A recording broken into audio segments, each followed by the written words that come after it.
All right. So this is Portal Mountain Development meeting number 93, I believe. We are carrying on the discussions related to the axiological conspiracy.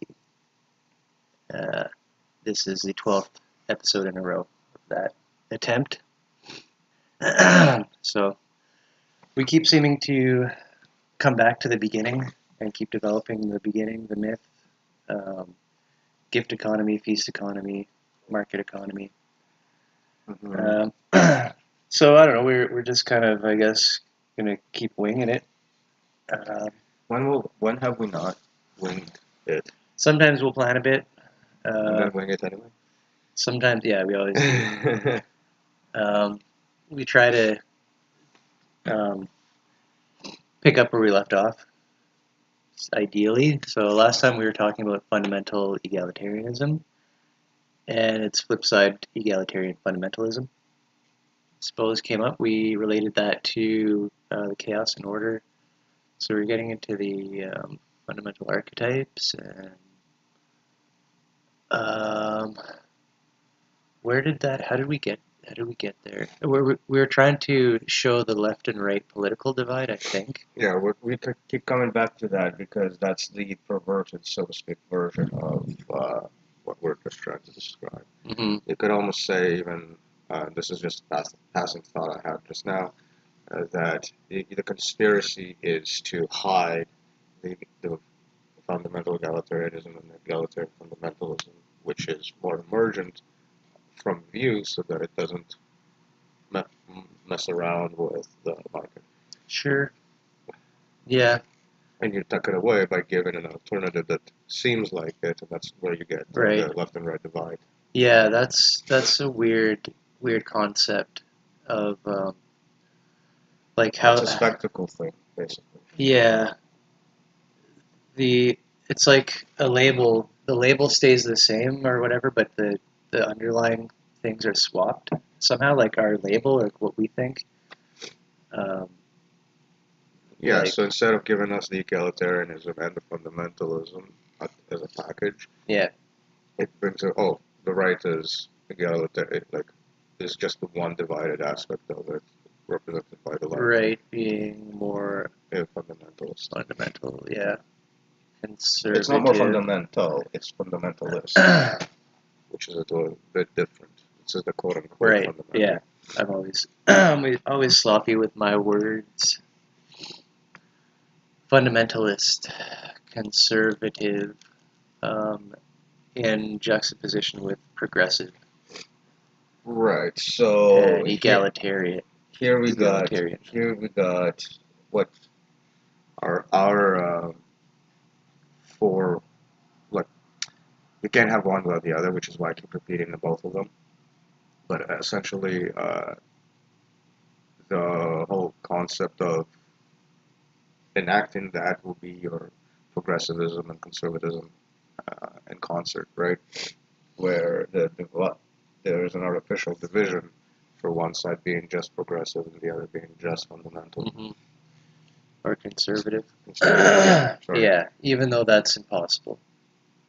That's an impossible thing. Well, that's what we are saying at the end of the day. Yeah. But they don't consider that an impossibility. Mm-hmm. As I mentioned, I was talking with Dustin Friday, and just about how well Dustin's like a And right leaning political view. Um, oh, so is my dad. so I was like, do you? I was like, do you believe that things progress? And he's like, no, they get more degenerate. There's no progress, right? That's his immediate snap view, right? There, progress doesn't even exist. It shouldn't even be there. Whatever. Like it should just stop degenerating. But so I eventually got him to admit that, well, if your guy is in political power, don't you think that something can be made better, even a little bit, and wouldn't you call that progressing? And then he admits yes. Okay, so you're conservative, but you also understand that things have to progress too. They can't just stay in a crystalline structure. right? That just it breaks, it shatters, right? The harder it is, the more brittle.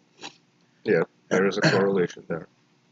Right. So I got him to admit that begrudgingly, and yet progress and conserving, or like progressing and conserving, are somehow seen as opposing. Um, Yeah. when they actually both always they both happen all together at the same time. There's no real separating them. Mm-hmm. Yeah. Yeah, so interestingly, the conservative side would rail on the progressives for saying you may be progressing, but it's degenerate because you're not conserving what should be conserved, right? That I'm trying, like, I think that's the You're mental gymnastics. progressing the things that should be conserved, like, for example, the entire Yeah, asinine argument regarding marriage. So the proposal yeah, was to conserve the marriage, right. whereas the other proposal is to open up the description to be to allow. Including of different types of couples. Right. And the weird thing about that is they so the scene degeneracy, quote unquote. I don't actually use this kind of terminology personally. Right, it's dog whistle. It's the scene degeneracy that they are presenting are very much in the hypothetical. So you'll note things like suggestions that it opens up for incest, it opens up for Right. um, bestiality, like they're just throwing a whole bunch of stuff that they know that's already being looked down upon by society regardless. Mm. They're throwing all of these extras, hypotheticals about why it should be conserved. So the reasoning is not really sound, Hmm. basically. I don't have a point beyond that. Just, Yeah, and it's always going to be stuff like that where um, okay, you conserve, you're latching on to this idea of marriage, whatever. For all time, it's been instituted. This is how it is, a man and a woman, and blah blah. You have like this solid impression. Meanwhile, um, domestic violence, beatings, abuse, like all kinds of yes, shit in the family that swept under the that rug. happens. Anyways, it's not like the utopia that people have in their mind, Yeah, right? for the most part, it's not a usually a happy ending coupling. Very rare that people seem to experience that. Right.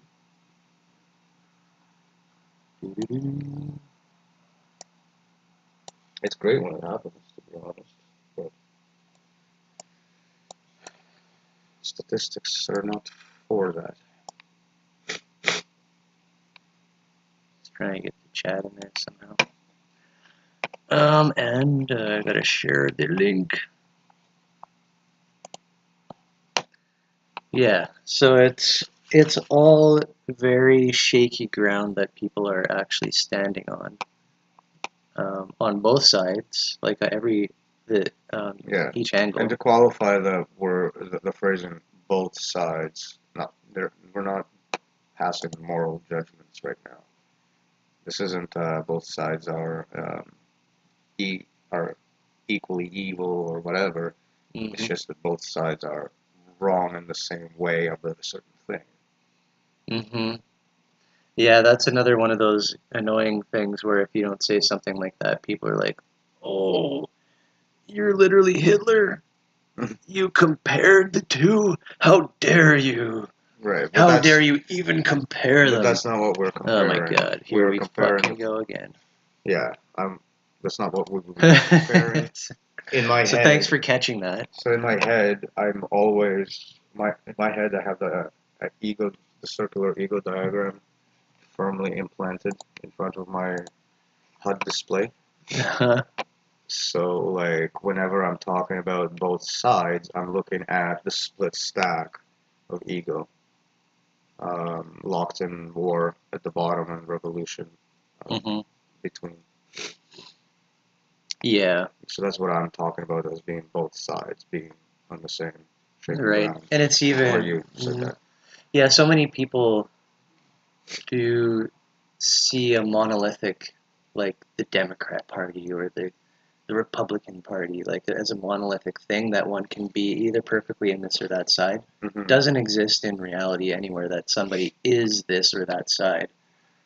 And in any case, Well, in context, there are conflicts. Conflicts happen between people. This is why. It's because you're it having two sides and exists. you're reifying the other as being on the other side. And in the moment, whatever your stacks are, left, right, up and down, that conflict is happening Yeah. for the same I reason. wouldn't call it non-existent, but it would be rare if it does exist, because we can't say It's it just, doesn't. what does it even mean? Well, Like, it means to be like it only truly exists in the leader. The, let's say, the president is the only one who can be like, this is me. imagine a mind so far gone that is being run by the market machine through and through. It's just it just does its Yeah, bidding. yeah. It's got to be a spectrum. Like, there definitely are people who are really close to that Hmm. thinking in that world, in the worldview, the reality tunnel, if you will. Hmm. That's a grand psychosis, like the completeness of it, if you will. If you're completely in the psychosis and neurotically in it, Yeah, then that would be you're just literally the cog of a machine. and to use a rightist dog whistle, um, you become the NPC, the non-player character. Right. So the suggestion is not that they don't exist, like you were saying. It's not a reality, which is what you're saying. Sort of, yeah. Just the It's just monolith that doesn't actually exist anywhere. it would be like rare because it's so extreme, right? To be like that far gone, like requires complete surrender. Sure. Yeah, I could imagine that though. That somebody somewhere out there would do it if they haven't already. Yeah, yeah. Yep. It doesn't. It does do happen. Don the MAGA hat. At least in the probability spectrum. It's still us musing, right? It's not like I can't present you with a case. Right. Yeah, I think, yeah, just things are never as black and white as they seem, especially in context. Which Right. is where we would be actually feeding back the model, or feeding the model in. Yeah, right. Wrong context feed was wrong feedback. It might be illuminating, but it's not just that then. It's like missing the concrete for just the abstract, which is like what we're prone to do. Right. Like, yeah, sure, but that's not the point. It's the technically correct situation. Did you get the share? Ah, that's it. Okay. Yep. Yeah.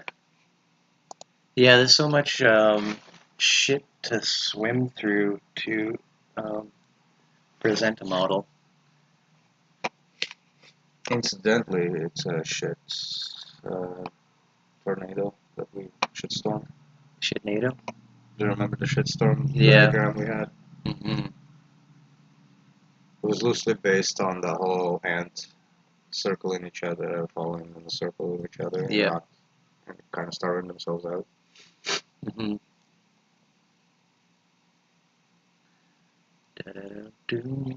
Yeah, what else? There's one more chart. And towards the center, you could feel like you're, oh, this is just where the colony is. Mm-hmm. See, all my friends are here. Yeah. Why are we so hungry? When is this path actually going to end? The longest march ever. Everybody's going there, so it must be very tasty stuff. Yeah. I know we're all hungry. This must be the goal. Da, da, da.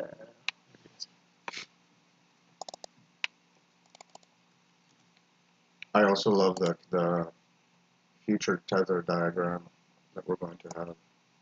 That basically does paint everything like a tornado, putting down, hitting down. The sheepnado. Because you'll have the psychosis and neurosis, past, present, past and future, uh, anxiety and regret, circling in on each other, feeding into each other, creating the neurosis, the psychosis, and tornado. Mm-hmm. That is our shitstorm that's spewing out shit everywhere. Feedback loops. It's all connected, man. And it's shit because, like, if you notice, the landfills and the destruction of everything that we're leaving behind, literally, it's just like flop a fucking turd here, flop a turd there, flop, just dump. Like turds everywhere. Yep. It'll be our legacy. Yeah. The Easter Island people, they left statues. We're just going to leave piles of shit everywhere. Yeah, yeah. I especially love how they explain how they move them, and they're like, you guys are crazy. They walked them, apparently? Yeah, they said, how did they get there? They walked.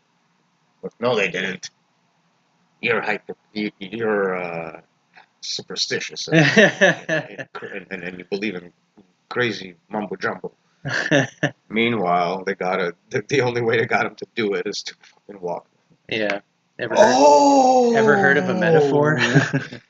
You walk them. Oh, walk. Not walk, but walk. Oh, yeah.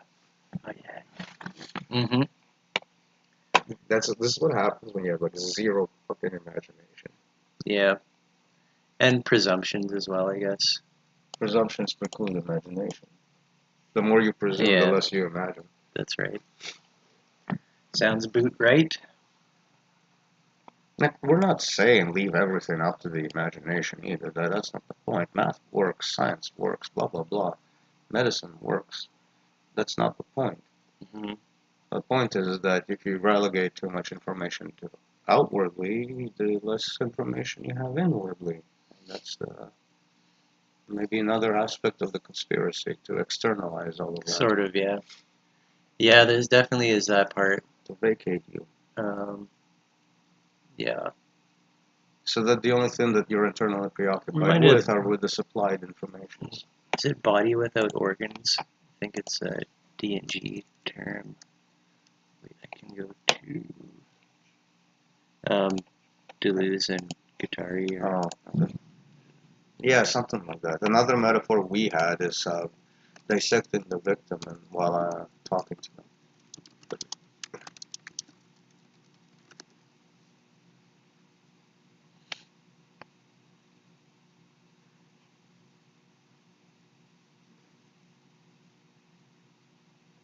Pure potentiality. Wow. Interesting. Okay. A way to explore life as a continuous process of becoming rather than being limited by imposed organs, functions, or identities. Interesting.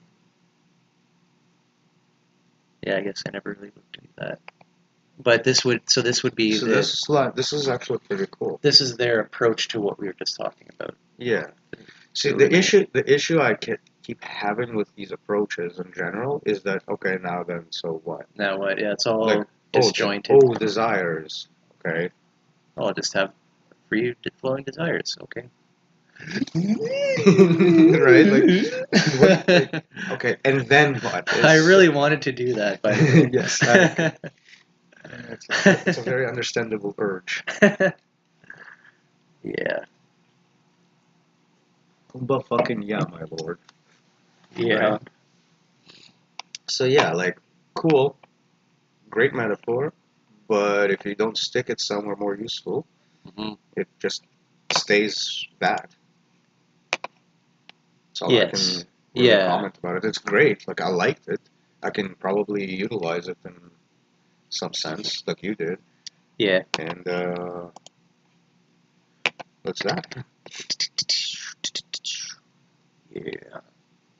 Yeah. You're like, when does it lead to the spectrum of stupidity? What is the dream? What is the difference between the whole on and the market Hmm. agents? Yeah, like Like you any just one of have these to things are just are all missing.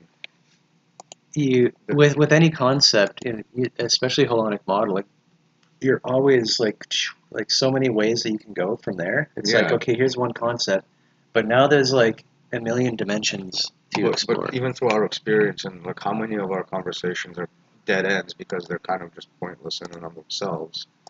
Um, so like not every aspect of the model is necessarily like, oh,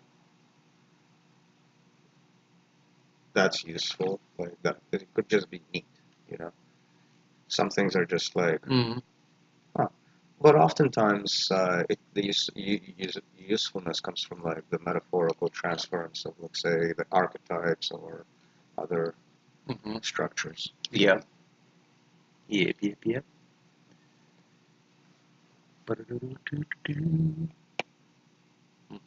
Interesting. Lines of flight was another concept that came to mind. They represent paths of escape or transformation within a given system, structure, or territory. A line of flight is a way out of rigid frameworks, allowing for creativity, resistance, and the creation of something new. Like resistance, not just escape. Okay, break free Yeah, I from. know this is Okay, all. in what sense? Yeah, yeah, Like usually you break free right into a jail cell. idealistic, idealistic. Or into a bullet. Yeah. So finally, I'm free from my brain. Like, okay. Sweet. Wait, what? The big brain, I'm winning No again. kidding, right? Yeah, so you've got all these theories, all these different facets of theories and models, and but yet it all has to come together all at once. These little pieces of this and that. This is why we can make fun of these, like both concepts we just looked at. We're not They're making fun of them. We're saying they're useful, but totally the presentation we would be making fun of how they were they're without presented. a basis. Yeah, Like, okay, like the question still remains. Okay, now what?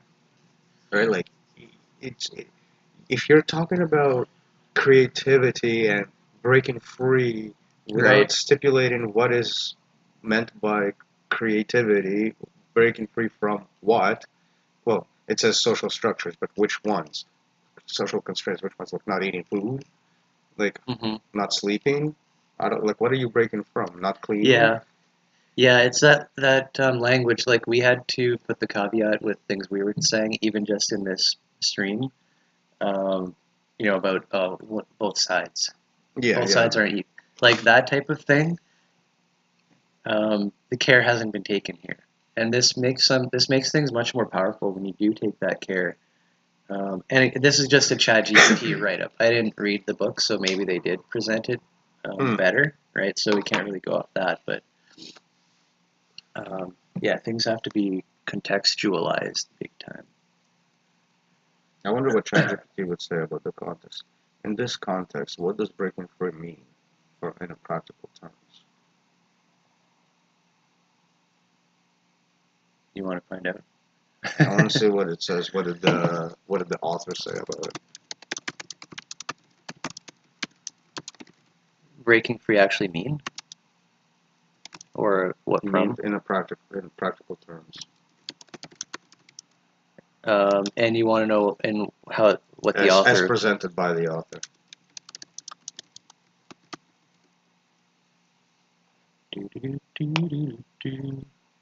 Dismantling the rigid systems of control, identity, and thought that limit potential and creativity.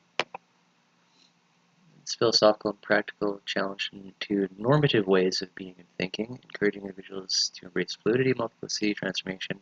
So normative, but so again, this is that danger because things do get conserved. They get conserved, or else things go really bad. Okay, so fine. Let's go down. What to break free from: fixed identities and roles, worker, citizen, gender role, practical application, avoid redefining labels and embrace a more dynamic sense of self that resist categorization. Mm-hmm. Okay. So now ask it basically, how do you extrapolate how such a system that imposes this rigidity and rules would respond to such Yeah. Oops.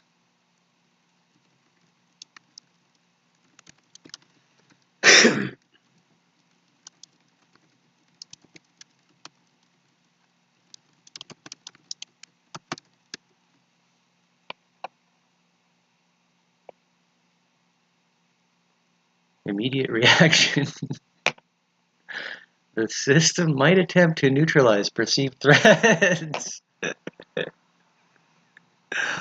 Uh-huh. Yeah. Co-optation and assimilation, of course. Subtle reaction. They may co-opt or absorb the lines of flight. Pathologization, marginalizing individuals. May frame those breaking free as deviant, irrational, mentally ill. Reinforcement norms. Strengthening structures. Just clamping down. Fomenting hostility. Might pit different groups against each other, using nonconformists as scapegoats. It just keeps going on and on about how the system is, what it's going to do when people try to take that advice.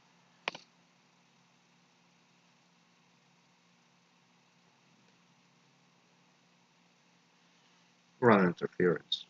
Finally, interesting systemic decay or collapse. If the breaking free movement gains momentum, significant traction, and the system cannot adapt effectively, it may begin to deteriorate.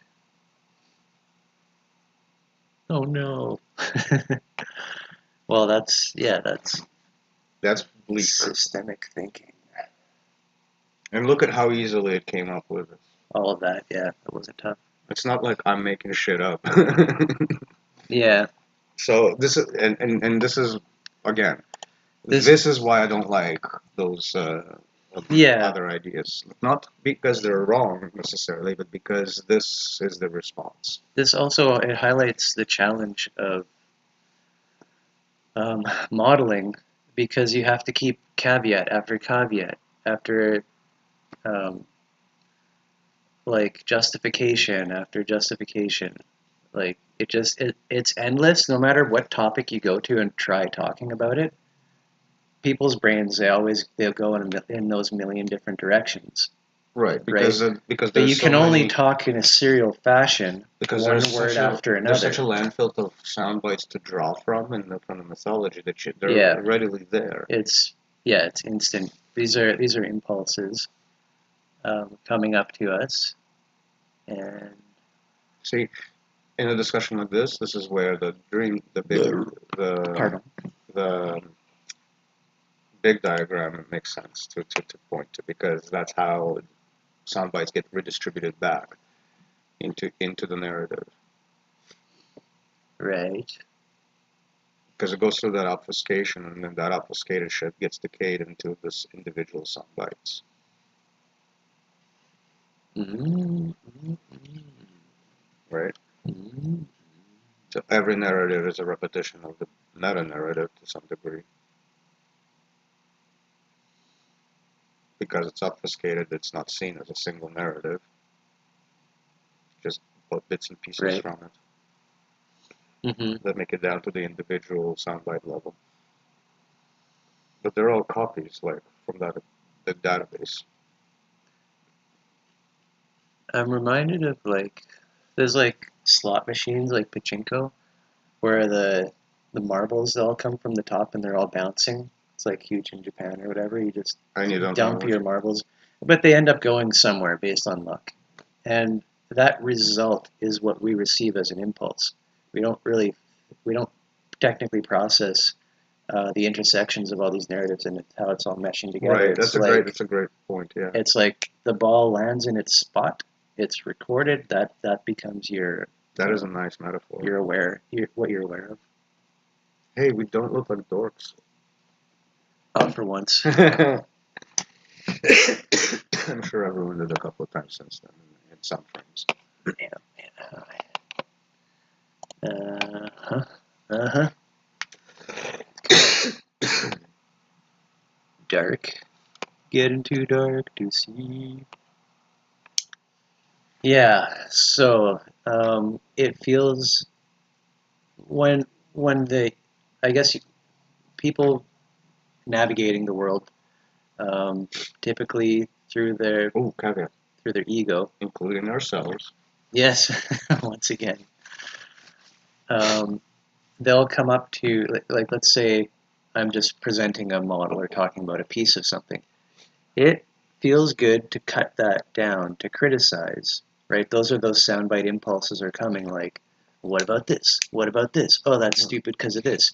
You're automatically climbing the ladder. Like you're putting yourself higher and higher by shitting, right? By scratching and clawing downwards. Yeah. Instead of just being like, okay, well, let's listen, and maybe Yeah. feedback. Like A recent individual it becomes comes to like mind. yeah, it becomes like a competition for gaining points. Yeah, so for example, I remember him going along the lines of like trying to like throw the stick into the bike scopes.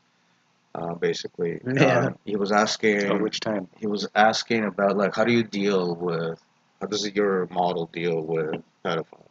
Yeah, he brings that up. Well, I think we may have kind of I'm hoping settled things a bit where he's Yeah. not going to keep harping on that, but that's So just brings it so up all so the time. to bring to light why this is a weird question to ask in the first place, not because it's the wrong question to ask in general, but in this context it would be.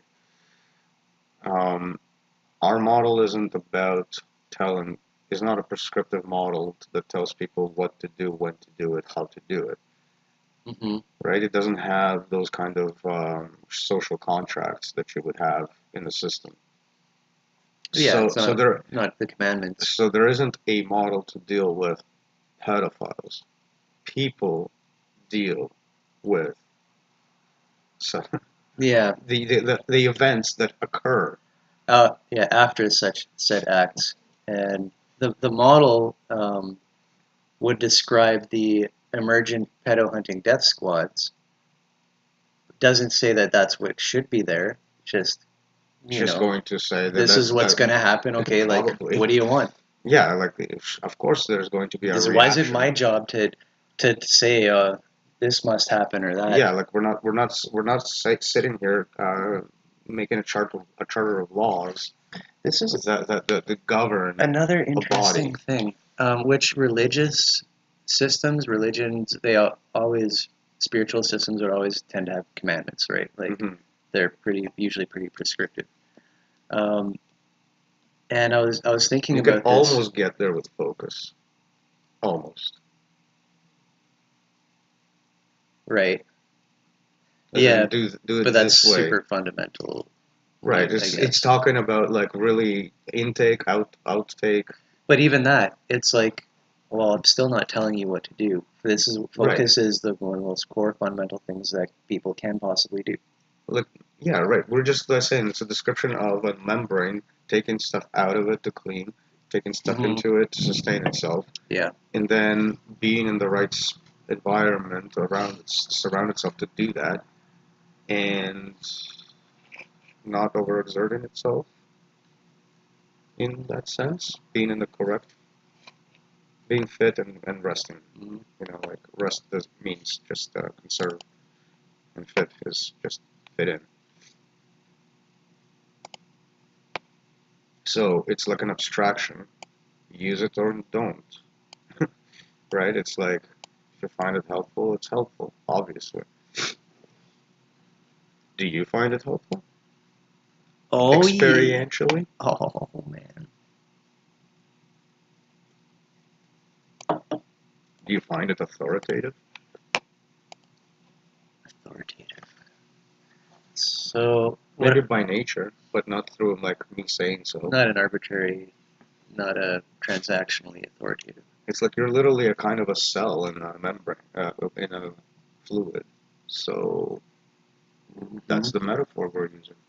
I was gonna say about religion. It's interesting how in the past you've had on almost global scales, like religious holy wars and that kind of stuff, um, where you'd have like let's just take the classic like Christian and Islam, I guess, in the Crusades or whatever. So Just the very yes, idea of people having completely different stacks built up, so that's the right, propaganda. and incompatible. That's the propaganda that mobilized people. There's more to Not sure. as Not that always that's the the market is actually at the back in the background of that story. So there was the collapse of the Roman Empire created a situation where there was a breakdown in the trade routes going all the way from China mhm. to um, Britain, basically, in Africa. That breakdown inspired a quick reclamation project. Yeah, So crusading. yeah, so Sure. who's Yeah, who yeah, yeah, the yeah. who's No, who I was get what part you're of the saying. story, but that was more like the I like get what you're let's go saying. get the bad guys. Meanwhile, no, you're going for The the trade routes. Yeah, so just classic market forces. The elites are basically arranging this using the people and their ideology as levers and buttons To to push, to yeah, get it done. That's right, all, end of the day, all that matters is that trades are reestablished. and they were Yeah.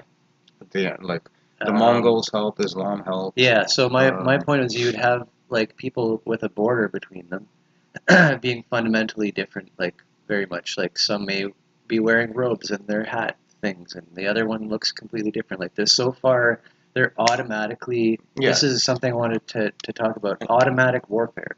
right. So on top of the War is so the automated. market kind of does that, right? Pits the propaganda machine pits people against each other, but the people that are left over with, they're not left with what the market was doing. They're left with all of that propaganda. So now they're maintaining the propaganda's borders, right? Because of an old feud or whatever, but Yeah, forgetting that the old what the old feud was fueled by in the first place. that's So, interesting so the phenomenon. mythology Yep. just keeps working itself without the need to bring in marketing. The market just says, okay, now do it here, now do it there, and everybody's just ready to go. Hmm. Why World War One happened the way it did is because the market already had everything set up. As soon as anything happened, everything happened, Yeah. Right. and everybody was already pre-mobilized. Yeah. So automation of warfare or automatic war. Not really sure of the term, but it seemed like a powerful idea. And thus, industrialized warfare. Yeah. Industrialized warfare. Sure, The sure, industry sure. produces the machinery for it. Machinery.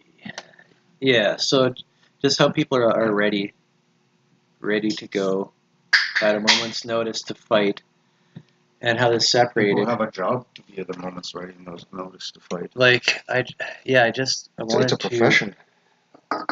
You get and, paid a salary for and this something like isn't. that. It's not right. It's not normal. Like that's like maybe By someone says that, the moral like, judgment. it, Um, no, not, let's not make morals the context of this statement because yeah, it's no. not.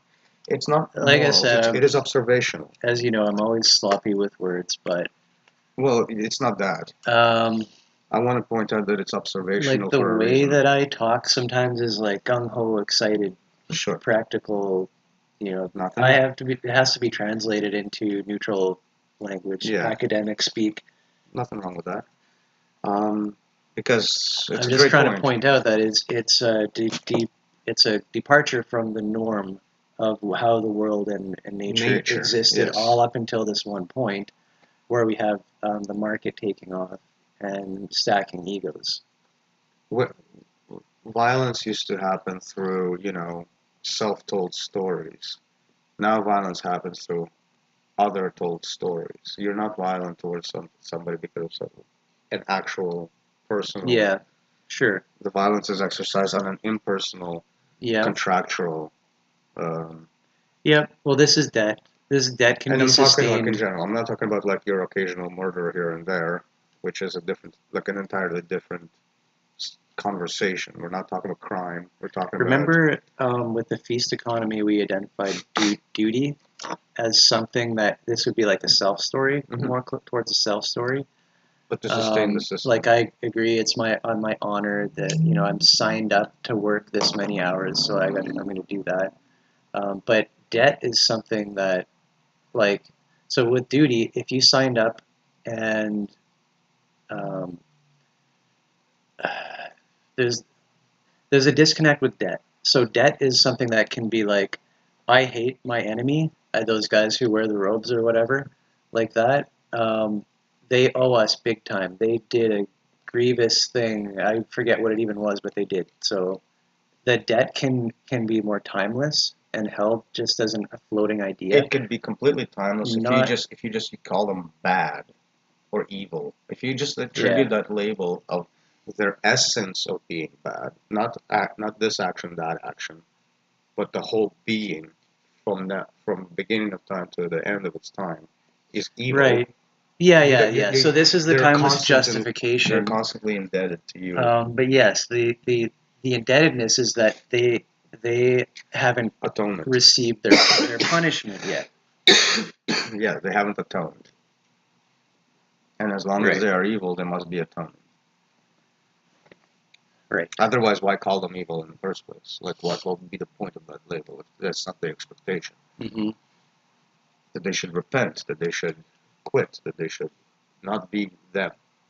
Yeah. It should not exist. Indeed. It's a pretty fucking vile way to think about things. Like, how is that in and of itself not become its own evil? Self-perpetuated evil. Yeah. Perpetual shunning and ostracizing and shaming and, well, fuel and fire for what? Anxiety and regret. Otherwise, you don't get anxious, you don't get regretful.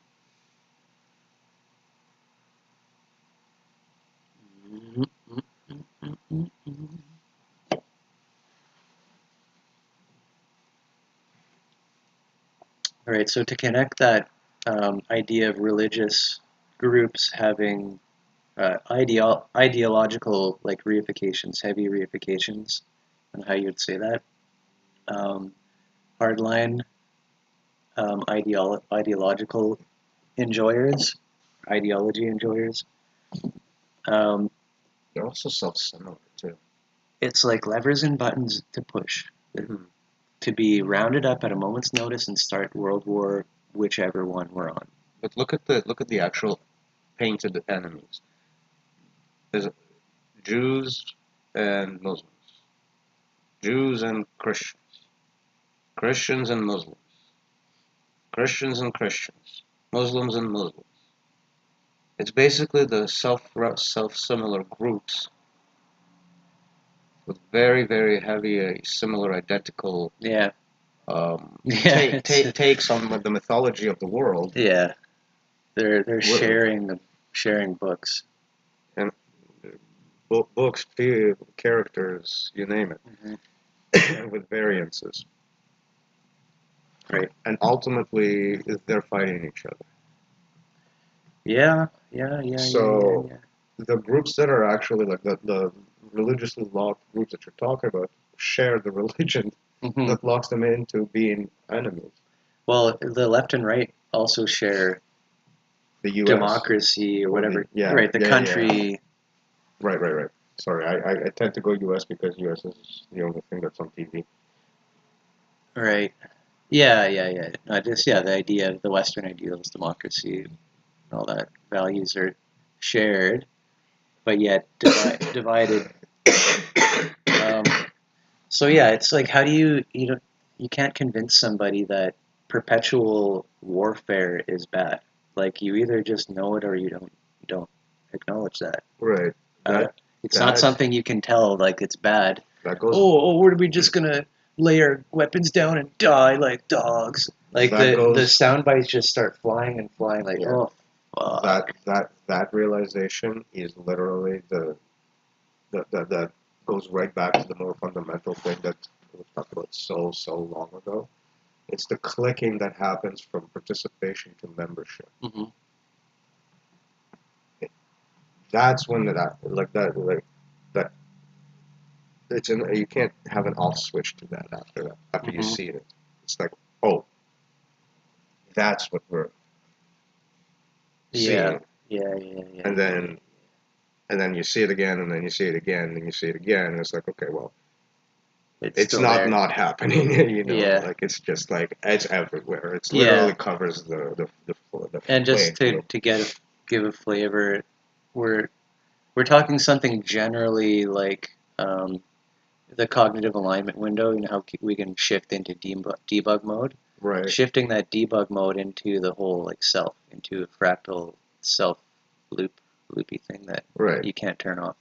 Which is again, it's like your the systemic response will actually say no because that's like trying to step away from me. Hmm. You will regret this and you'll be anxious about that. Right. Yeah. Yeah. And So the then suggestion is already kind of being, I don't want to do that. agent bubbles appears. It's like, are you trying to And spend time on just yourself? yeah, How dare you not he's contribute? selfish. How dare you not contribute Yeah. Yeah. or Yeah. consume, which is contribute? Yeah. So just the idea of like this ideological territory. That's another thing I wanted to bring up. Like I mentioned the wolf packs. We've all seen that diagram where a Oh chart, yes, yes. a map where you have like 5 different packs being tracked with GPS, and they have all their paths, but they'll never like go over. Like rarely will one color will jut into like another territory, right? And so this is related to Freudian drive theory, the idea that like animal type instincts because Are. we share so much No, with we are. animals. We are animals. No, we are animals. We have an extra little Yeah, bonus. right. Yeah, we share pretty much We almost have a better everything. computer. Almost everything with animals are shared. So animals have certain instincts, like say for aggression, which can emerge as behaviors like dominance behaviors. So you do have tendencies for ordering. Well, yeah. For example, you have to dominate your prey. Yeah. It, Mhm. you just have to dominate your prey. You have to go put it into the position that you needed Yes, in. and even that when you're going out on the hunt, I assume I can't remember where this idea came from, but you would have if you had a hunting party, there would typically be a leader, maybe one or two like main like leaders to I think who that's. knows I think more that about hunting. I think that depends So on personal like inner tribe mythology, but also I think like with most holonic systems, there is like an unspoken way of doing it. Like everybody kind of knows instinctively where to be based on what they can do sure, and what is necessary to be done in general. I think a lot of those kinds of hunts would have been like nobody's talking because everybody already knows what to do. yeah, but Like in the same way, like your so body isn't like okay, it sends the small messages, but it doesn't like tell you how to be a whole body. let's make this simpler. Let's say a veteran or experienced hunter elder is taking a few younger men to hunt. Oh, So absolutely. they're going to always be looking at that elder like, do we go now? Do we go now? Like they Right. may all know But you what's going on, but they're waiting for the cue. so imagine that, except like this one elder takes this young one, this one elder takes another young one, and they're like paired up. So between the two of them, do you Sure. have that Yeah. relationship? But the party itself is more organic. Yeah. Right. Yeah. So yeah, I'm just trying to And point then out that and then the young you do ones, have and then check this out. And then sorry, I just want to complete the thought. The young one by observing the elder one, knowing where to be based on where everybody else is, picks up on the main hunt, Learns. and then starts to negotiate his own way through that Yeah, mechanic, right. And and it stays unspoken. it's not about like typically you wouldn't have feelings of like dominance, of domination It's more like and parenting, subordination. Yeah. something I have more experience with, I guess, and can draw on better. You never really parented, right? You've had nieces and sisters, and Yeah, not really. but Um, babysitting wasn't the thing you did much. no, but again, the point isn't like Sorry, a I kind of been distracted. transactional Yeah, dominance, like where you're punishing, like hitting, like actual punishments. no. You would see them like try to make a decision, and you would alert them to some kind of piece of data that would help them. It's called support, basically. Hmm. Like you're not dominating from the perspective of do this, do that. You'd be watching, observing them, seeing what they're doing, seeing what they're trying to do and where the mistake might be, and basically not even correcting it, but we're going basically like, oh, have you thought about um, this? Like bring something else to their attention that they might incorporate and resolve whatever issue they have Yeah. by themselves. Hmm. So that's different from like hierarchy forming, in an identity dominance Yeah, sense. it's more like holding a torch, being the one to hold, to know to that you need a torch and where to point the damn thing to in the cave. Yeah. Like, don't point it into that entrance because it's a dead end. Point Well, it there. so in our with our model, we could simply say um, you didn't need the ego to do these hierarchical looking Right, relationships. they will naturally establish themselves for when they need, when necessary, and fall apart for when they weren't. Once the Right. hunt was over. So you did, and just to clarify, because we probably haven't mentioned it in a while, but you do have the self to rely on, the self as your narrative of like I am a body and all this kind of stuff. You can do things, Yeah, but you don't need to. it serves You purposes. don't need this transactional layer where you're dishing rewards and punishments and like trying to get shit out of the market. Right, it's more like about where the self is in its journey of like whatever the mythology provides you with the concept of journey. Yeah, and so that's a bit different from how Freud got presented, where self, whatever we would call the self, Freud is just ego already. It's all Yeah, that's the very, ego. It's which is a very bad. conflated. It's a very bad term usage. I don't think it was translated well to call it ego. But it should have been self, maybe, Ego is I in Latin. right? That's it. But it's the way it's Somehow in used is English, useless. maybe it just got bastardized afterwards. I don't know. Well, English does not draw distinctions between words like self, soul, spirit. It doesn't have. It doesn't have like a. This is what is meant by this word versus this is what it's meant by that word. Fun. Like none of these things are clear. They're all Right. mushy, similar So replications of the same thing. we did have, and we would have seen in the past, like we're getting over once again the yet another caveat of the noble savage myth Mm. that people, Yeah. oh, you thought it was a utopia before and everyone was just super chill. No, No. We have a lot of violence in the archaeological records. Um, but there's another caveat to that.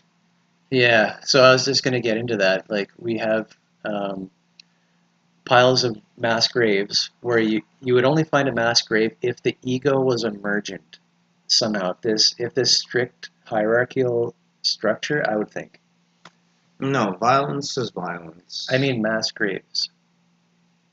It, Is there like no, war there's tribes? of course, there would have been feuds. Just out of like pure vindictive sort of feelings.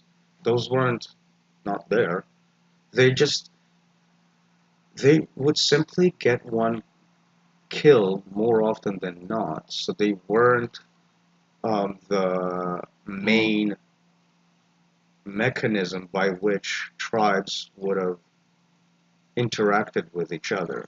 It's hell of expensive to lose people to random clashes all the time, especially if it's constant. What kind of a tribe will you actually have if people are dying constantly? We're talking nomadic, right? Yeah, This is like way pre-settlement, before the pre-settlement, yeah. fields, before And grain, if alcohol. there's settlement, it's very temporary. Right. So in this, so you have a situation where most of your energy is spent on following your food. So what would be a main source of conflict for two tribes to mass murder each other? Why would they do it?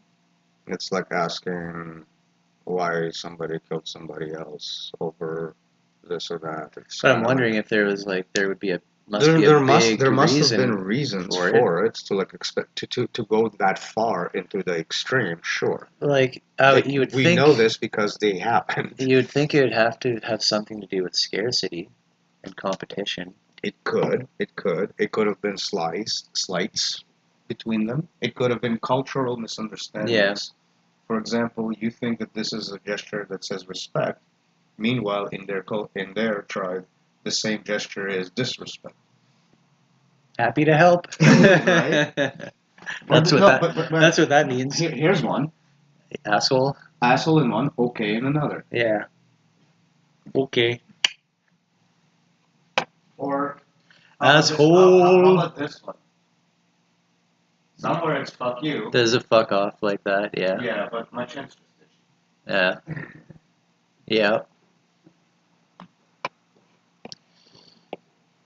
Right then, we're going to take a short break and be right back.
Back.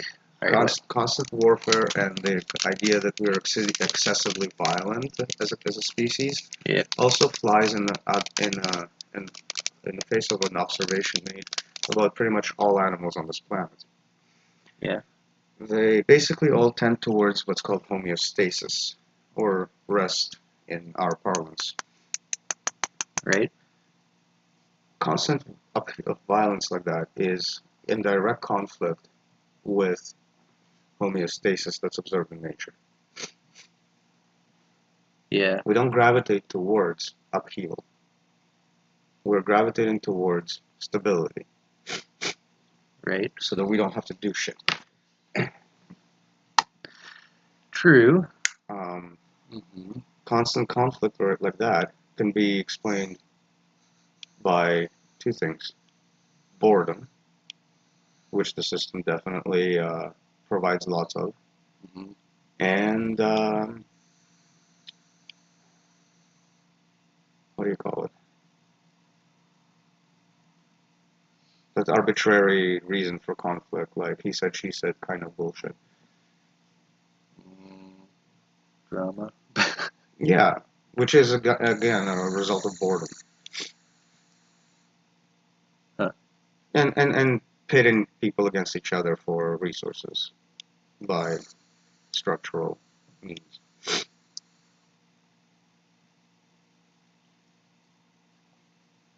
Which essentially is a way of it alleviating the boredom that it causes.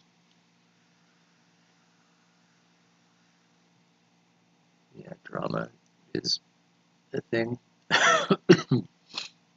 So when you don't have time for drama, why would you actually spend a whole bunch of time? Yeah, well, drama is that conflict, I guess. It's like the anxiety of the ego trying to drive you up the stack, I guess. Like you want to agitate, you want to scratch and peck people downwards and go up. There's always can climb higher, right? That's kind of a Yeah, never-ending thing. So picking fights and picking drama is an easy way to do that. To at least feel like you're lifting yourself above others. You're showing yourself. and it feels like you're doing something without putting a, and you don't have to put in a lot of thought into it. Yeah. Yeah, yeah, yeah.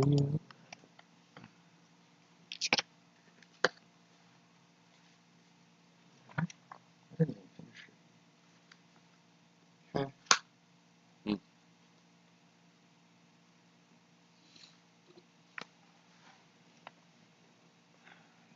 That's what happens when you don't pay attention.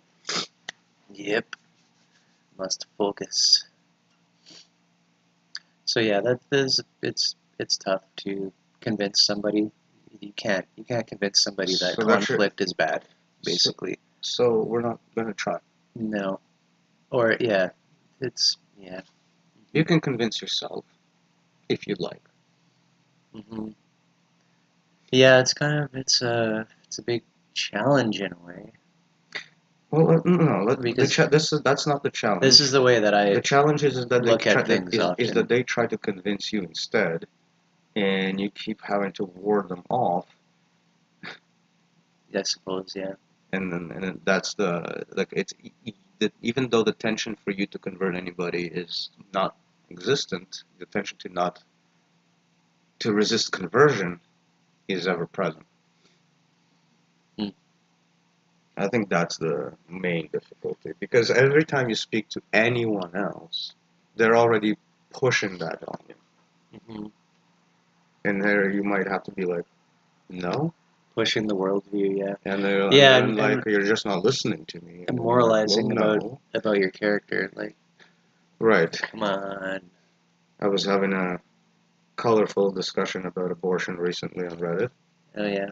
and this individual presumed to know how I think in many different ways, and I'm Hmm. like, well, the only thing you know is that I don't think it's any of my business what other people do. I don't know my opinion if I'm for it or against it. You Yeah. don't know any of that. So please do not tell me what I think. You know even less about that than you do about abortion. Yeah, this is so familiar and annoying. Um, like, just that. Please don't tell me what I think. Like, why do people? This is the pushing the ideology.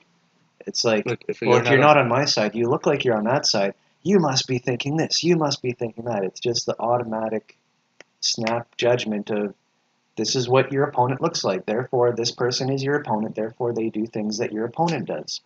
End of story. You haven't even started talking to the person, but you saw you're how they just a, looked. You heard a dog whistle. you're just a category. It's over. It's so annoying. So you see, the self is erased through category, and only ego becomes the relevant bit of information to the entire transaction. If you want to talk about Right? obfuscation, here, obfuscation of the self. Yeah, because so they're trying to pick apart your current market stance in the space Mm-hmm. and which sound bites you are trying to Which contract you're signing? which ones you're capitalizing on. Yeah, which corporation you belong to, who you are working for. Right? Who does number two work for? Give it hell, buddy. Yeah. Hell. So that's pretty intense. Yeah. To encounter that, it's like, what do you do? It just and that's like we were talking about how one um, over dominant punisher dictator in one space can just ruin the whole space because they'll just keep talking. Yeah, the entire space becomes corrupted to that to the systemic transactional thing because Mm-hmm. everybody else is beholden to to the transactions they're constantly proposing. Right. And if you don't take the transaction, you're on this side and it's a transaction. If you do take the transaction, you're on that side and it's a Mm-hmm. transaction. No matter where you go, it's a transaction.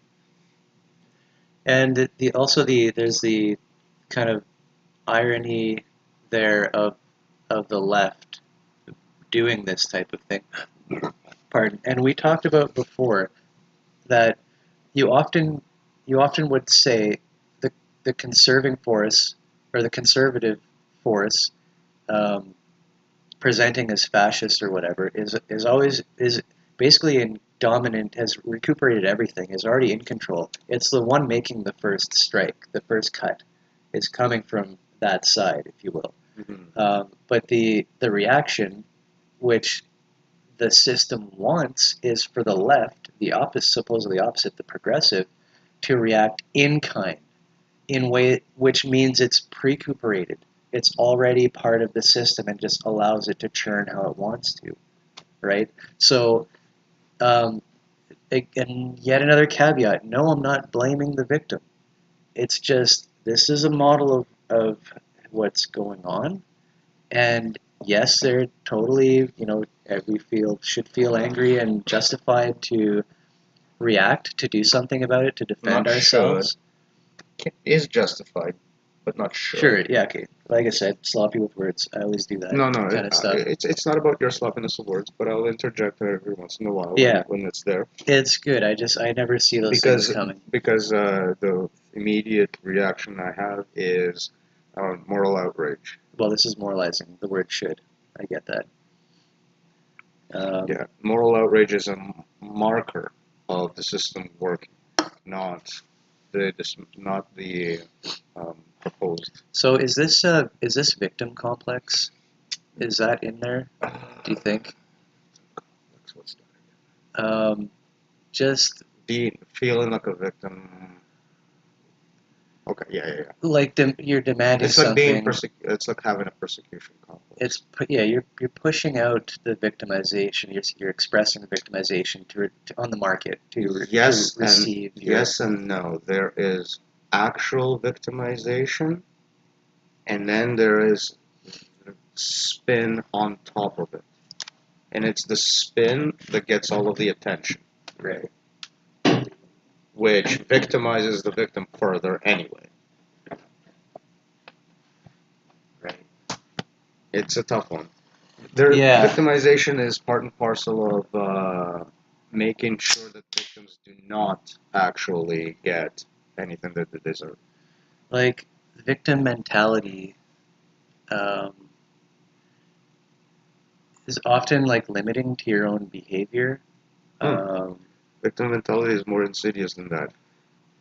There are less people who are victims than there are people who have a victim mentality, which means that the people that have a victim mentality but are not victims overshadow yeah. anyone who has legitimate victim mentality due to being a victim. Sure. But yeah. So It hides the problem. it sounds like a good word, a good term to be using in here, um, because the left will then justify their action based on being victimized and therefore needing revenge, punishment, all this kind of stuff Right. right back. What we've seen, at least in the current election, that went down south in Mm-hmm. Sure. both senses of the words. Um, we've seen that backfire big time with Kamala, because one of the things that they've done out of like fear, essentially, is they campaigned hard, and unfortunately for them, what they ended up doing is knock on the same door multiple times. Oh, yeah.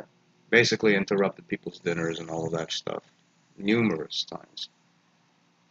What did that Huh. do? Piss people off. Yeah. That's So weird. that victim mentality, the overshadowing actual problems, this is what I'm talking about. Like if you overdo it, it's like crying wolf. If you overdo that, y- when the real wolf comes, you're fucked. Yeah. Ta-da! Right. Yes. And I'm just reminded of how many times, well, they try attacking Trump, prosecuting all this stuff. Nothing is sticking, and it's like people are just sick of it. They're like, they've been saying this for how many years? It's like nothing ever fucking happens. Yeah, What but is that's going not. on? But So the it has media is nothing to do with his guilt or innocence, though. no, but the media is being just drowned out because they're like the crying wolf Right. forever, and nothing happens. The system that does all of this persecution and then failing to like follow through with anything that it's doing isn't exactly scoring points on the I trust you to do what you're telling us you're doing, right? So that being off-putting in Right. and of itself makes Trump it makes it almost irrelevant whether Trump is guilty or not. Yeah. My personal opinion, what do you think it is? Of Oh, I course, know. he's a fucking crook. And then, like not like the I'm hiding away my crimes kind of crook, but like he's an open mafiosa kind of crook. But every politician is. Mm. That's why I made the distinction before I said it.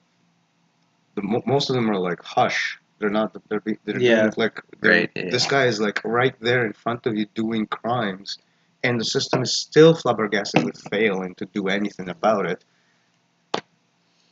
Well, Right. of course, some people are going to be like, maybe he's going to be the one to fix it. Despite how disconnected that logic might actually be from one sentence to the next. Mm, The system that failed to prosecute him, an obvious criminal, could be fixed by him, the yeah. obvious criminal. Obviously. Like, what the fuck? Yeah. Because he'll do what he says. Yeah. It's called reform. He'll do something he says. And we'll take another short break.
Moral outrage.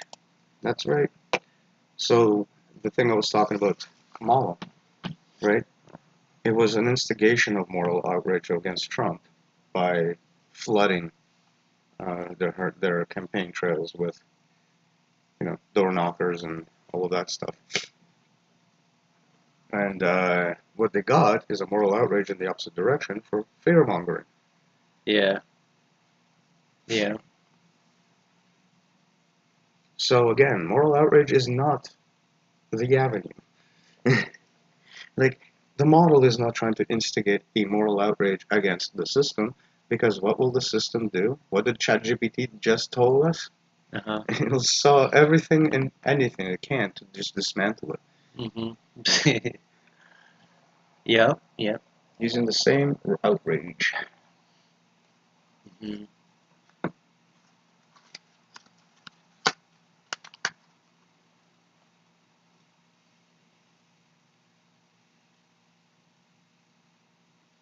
Anyway, back to the basics. Mm-hmm. It's a shitstorm. What is real and what is moral? Right, getting hung up on these questions get us The into axes of argument. the spectrum of stupidity is exactly what that is. Mhm. Objectivism is the part of the spectrum that is attempting to deal with the real, Mm-hmm. and solipsism is part of the spectrum that tries to deal with the moral. Right. At the end of the day, it's still a spectrum of stupidity. And it's stupid because it's stupefying. It doesn't go anywhere. It's dull. Mm-hmm. It's not cutting through. It's just calculating stuff. Running. It's spinning in a It's circle. running a simulation. In a circle, in a loop. Because have you noticed that in thousands and thousands and thousands of years, the arguments haven't actually really changed one bit? The Earth is flat. I'm not even talking about those arguments. That's been It's around for a long it's time. about who should inherit the earth. The elite, the worker, the human, the elite, the worker, the human, the elite, the worker, the human. The other one is what's good, what's evil. And another one, good one, does God exist? Mm. Thousands and thousands and thousands and thousands and thousands of fucking years of trying to figure out the answers to those questions. And we didn't just answer it yet. Well, no, it's been answered for a couple of thousand years as well. I don't know if probably Sure, before yeah. that. You could look at it that way. It's just the answer is ignored. It's a delusion. Mm-hmm. There definitely is I don't know about, it's kind of funny to say answer, but direction seems The answer plausible. that it's all a delusion simply means that you're you can stop asking the question, not because you've gotten a direct answer to that question, but because your question is fucking useless. That is one of the things Yeah, exactly. that is one of the notable things in Buddhism that's explicit. It's like the Buddha would never answer questions just directly. Sometimes he would answer a question directly, sometimes he would answer a question with a metaphor, and sometimes he would answer a question in such a way that made you think, oh, wait a minute, it's a terrible fucking question. Mhm. Right. Yeah, the self-reference. That's kind of what I meant by direction, going meta. Hmm, I I guess I can catch that. didn't really express it too well.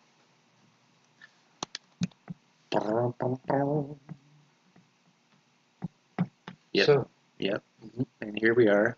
We can't communicate with people who perceive others in a black and white, left and right manner. It's not our job to. You can't convince or do anything. It's a miracle. Membership, as we described earlier, is a miracle that you can't. Nobody causes it. Like you can't. right, it's a click You within can't your force it. It's mindset. it's something that only you can recognize in yourself. It's something that only progresses based on your own inner will and Yeah, movements. usually the word that's being used for that, especially in Buddhism, is realization, a self-realization. So a realization Self-realization. that comes from oneself, not somebody telling you something, but because you see it, because you witness it, because it's happening and you've been able Yeah. to observe it. Sure, that's easy to wave away as wishy delusional thing. Oh, you saw you had a vision? Good for you. It's so special. Well, You that's know? just like saying a vision, but what some arbitrary vision? Sure, there's no stake in an arbitrary vision. Yeah, but you're just pointing out that there are words or terms. So self-realization would be one. Spiritual rebirth is another one. Or simply being reborn, born again. Those are Christian connotations. Born into Pure Land would be like a Reborn, yeah. Buddha way. Try to use rebirth with Buddhism because that's like usually the language used. Yeah, When with us, it's going to be narratives. membership in the guild. Because narratives are the things that have the beginning, the middle, and an end. That's what we're calling. So the narrative of the member is not the narrative of the participant. See that? See I what I did there? guess maybe. The sound bites produced by a participant. But we've already described this before as membership in the guild. Yes. That's the model term of saying. So what were you elaborating on? What part No, of I'm that? just repeating what you're saying in model terms, not elaborating. Membership in the guild. Membership in the guild, that's the same click. It's the same rebirth. It's Mm-hmm. what we call rebirths, the beginning of a new narrative, essentially. Right. Like we don't use that terminology in model. There's nothing being born and reborn, but there are narratives that begin and end, or conversations, if you will. Mm-hmm. I think Yeah, I think the format of each narrative is basically a conversation as well. there's interesting complexity to that. Um, that one could say if they've been born or not born, but if they have whatever not attain, achieve, experience membership in the guild. Yeah. It's something that you can say, I'm a member of the guild anytime you want. But it doesn't mean that you're always going to be expressing membership because people have their habits and their ways and all this kind of stuff. Often Oh yeah. will be expressing participation But at their best. observation of their own activity will always fall back onto what the membership mindset is going through. Like the focus is going to be now part of that. So even though if your actions don't reflect focus, you're going to be able to say that wasn't reflective of focus. Right. Yes. Like Yes. that reference point The ability doesn't to disappear anymore. evaluate membership or something like that. Yeah, seeing it as a constant Yeah. overlay. So a member in the guild is able to evaluate membership in the moment. Right, even their lack of their own. Mm-hmm. Like we're not talking about monkhood level Or you become some perfect Zen style member. Oh, I clicked into it now. I'm like, permanently smiling Buddha like. the world is shit. It's all garbage. Right, like Beautiful first of all, garbage. we know that that the said member is going to be dealing with nothing but turds to begin with. So it's not going to be a happy. It's not going to be a happy realization, to be honest. It has that implication and Yeah. potential, but Yeah. the nitty gritty of it isn't necessarily all that rosy. For my experience of it, when I had that sort of realization of membership, I was under a whole lot of stress at the point. That's part of what kind of probably drove me Induced it, to yeah. just go, go, go. Like, there's got to be something like, I was under a lot of stress.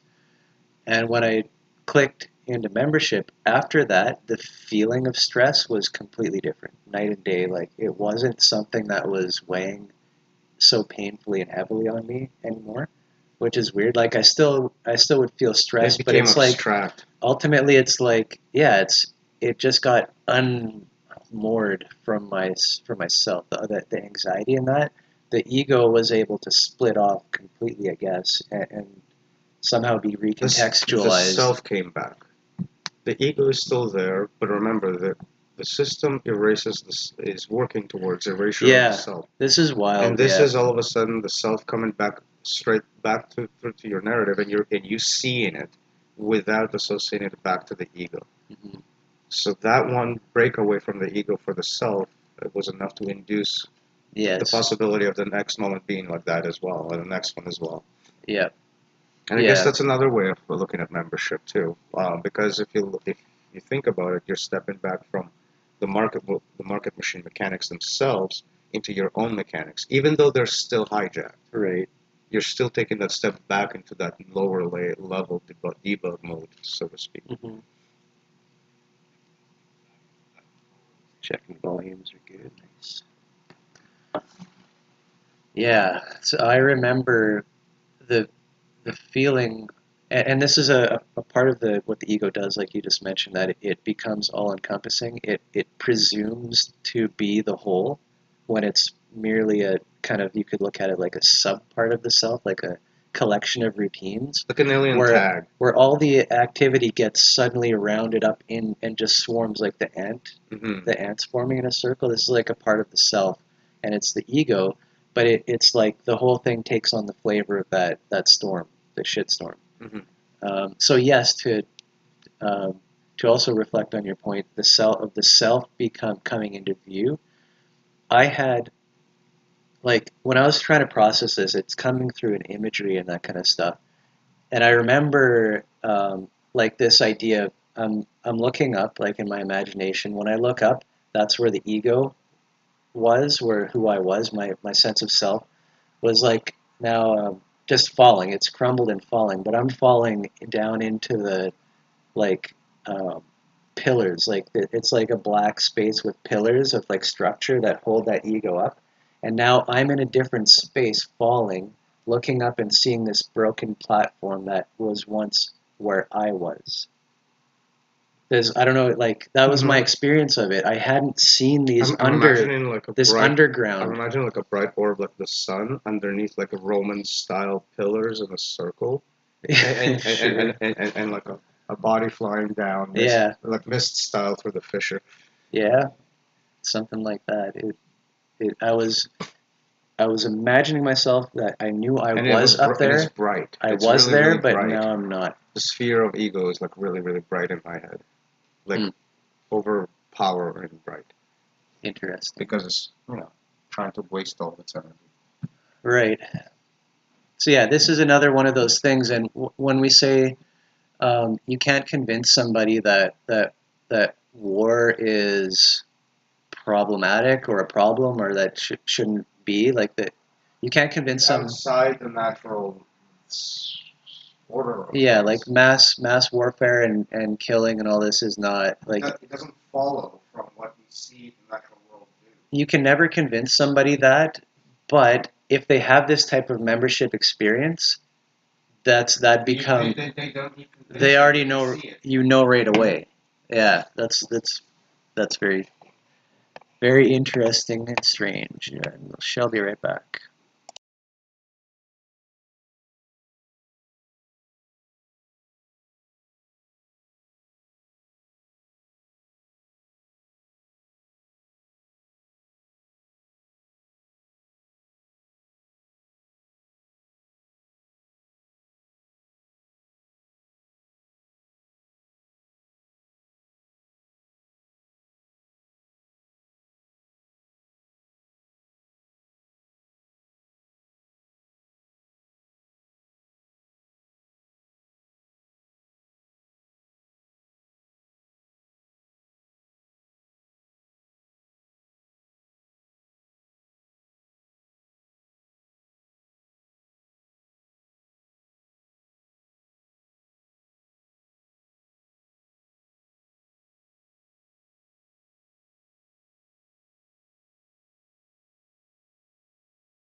We is back. Back again. Mhm. Yep. Oh, brush? I'm good. Just kind of going a little slow today. Just sipping. But yeah, it's interesting how many caveats and how many different ways this discussion can go. Right, because we gotta tackle the reality of red and blue, left and right. Mm-hmm. We gotta cover the perversion that it is of egalitarian fundamentalism and fundamental egalitarianism. Mm-hmm. It all ties back into being a shitstorm in another dimension. From a third dimension, we're talking about how obfuscating the meta narrative creates the sound bites that feed back into the shitstorm. So,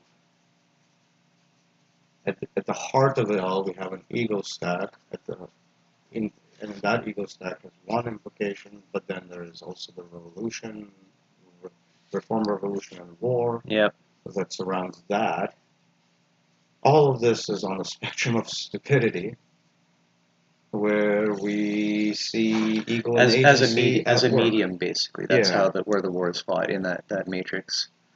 Yes, the ontological matrix Mhm. is the final picture, if you will, of Right. all of that put together, with agent egos going to town. Right. So we would see ontological matrix as close to something like towards an ultimate medium for the social relations. But it's like the delusional medium, the medium of where Yeah, all the stupidity sure, takes but it place. doesn't have to be. But so yeah, that's why I'm seeing. So the stupidity stacking on top of that, and that's what gives you the market side with the agents. Right, because breaking it back down into its holonic structure, It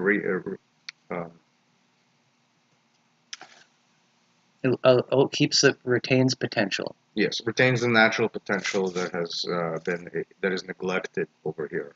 Mm-hmm. Said neglect is, of course, feeding back to our definition of soul, and soul on the collective spectrum is the zeitgeist.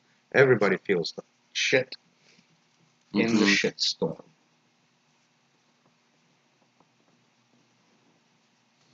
So all of these things are all interconnected to shit. Like, this is why they keep coming back into these cycles of mentions. Mm-hmm. Yeah, it's a lot of moving parts. I think one of these days we'll connect all of our charts into like one massive shit wheel or something. Okay, but that'll be the most confusing chart in the history of the planet. I know. Like, just At least we could enjoy its abomination. like, imagine the wheel of samsara and how like intricate and convoluted that is in like 4 more dimensions. Like, because we're looking at things like And not just just the completely concrete. greased with shit for all the parts to slide. Everything is like it's got this like dude A film, streaks over like shit. a chunky film. That's right, with various sizes of It's chunk. a bit nutty. His coffee. Somehow the turd got into the coffee. Austin Powers, I forget how. But it was a bit nutty. Okay, if anybody finds shit nutty, um, have you smelt that stuff? Like, oh my god. The only time that that's actually like I has assumed any it was referencing chunks of some sort. maybe because like Yeah, not the smell of nut. this is just like a bit of an overshare, but like the only time that that's is like remotely true in terms of smell at least is when it's a newborn and it's only breastfed because it doesn't have like the bacterial cultures to make it rancid or whatever. Hmm.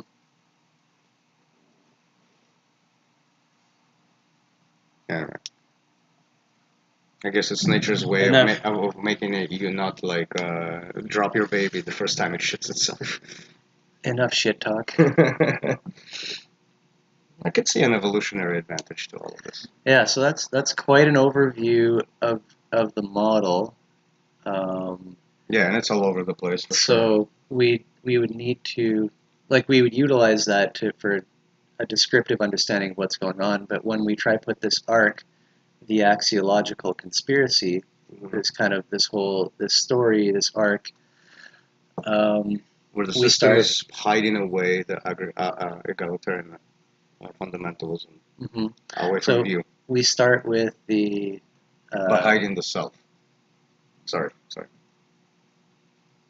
yes, yes, Those are just the yes, yes. important So the bits. dawn of civilization, that's where we start, with the responsibility, the myth of responsibility.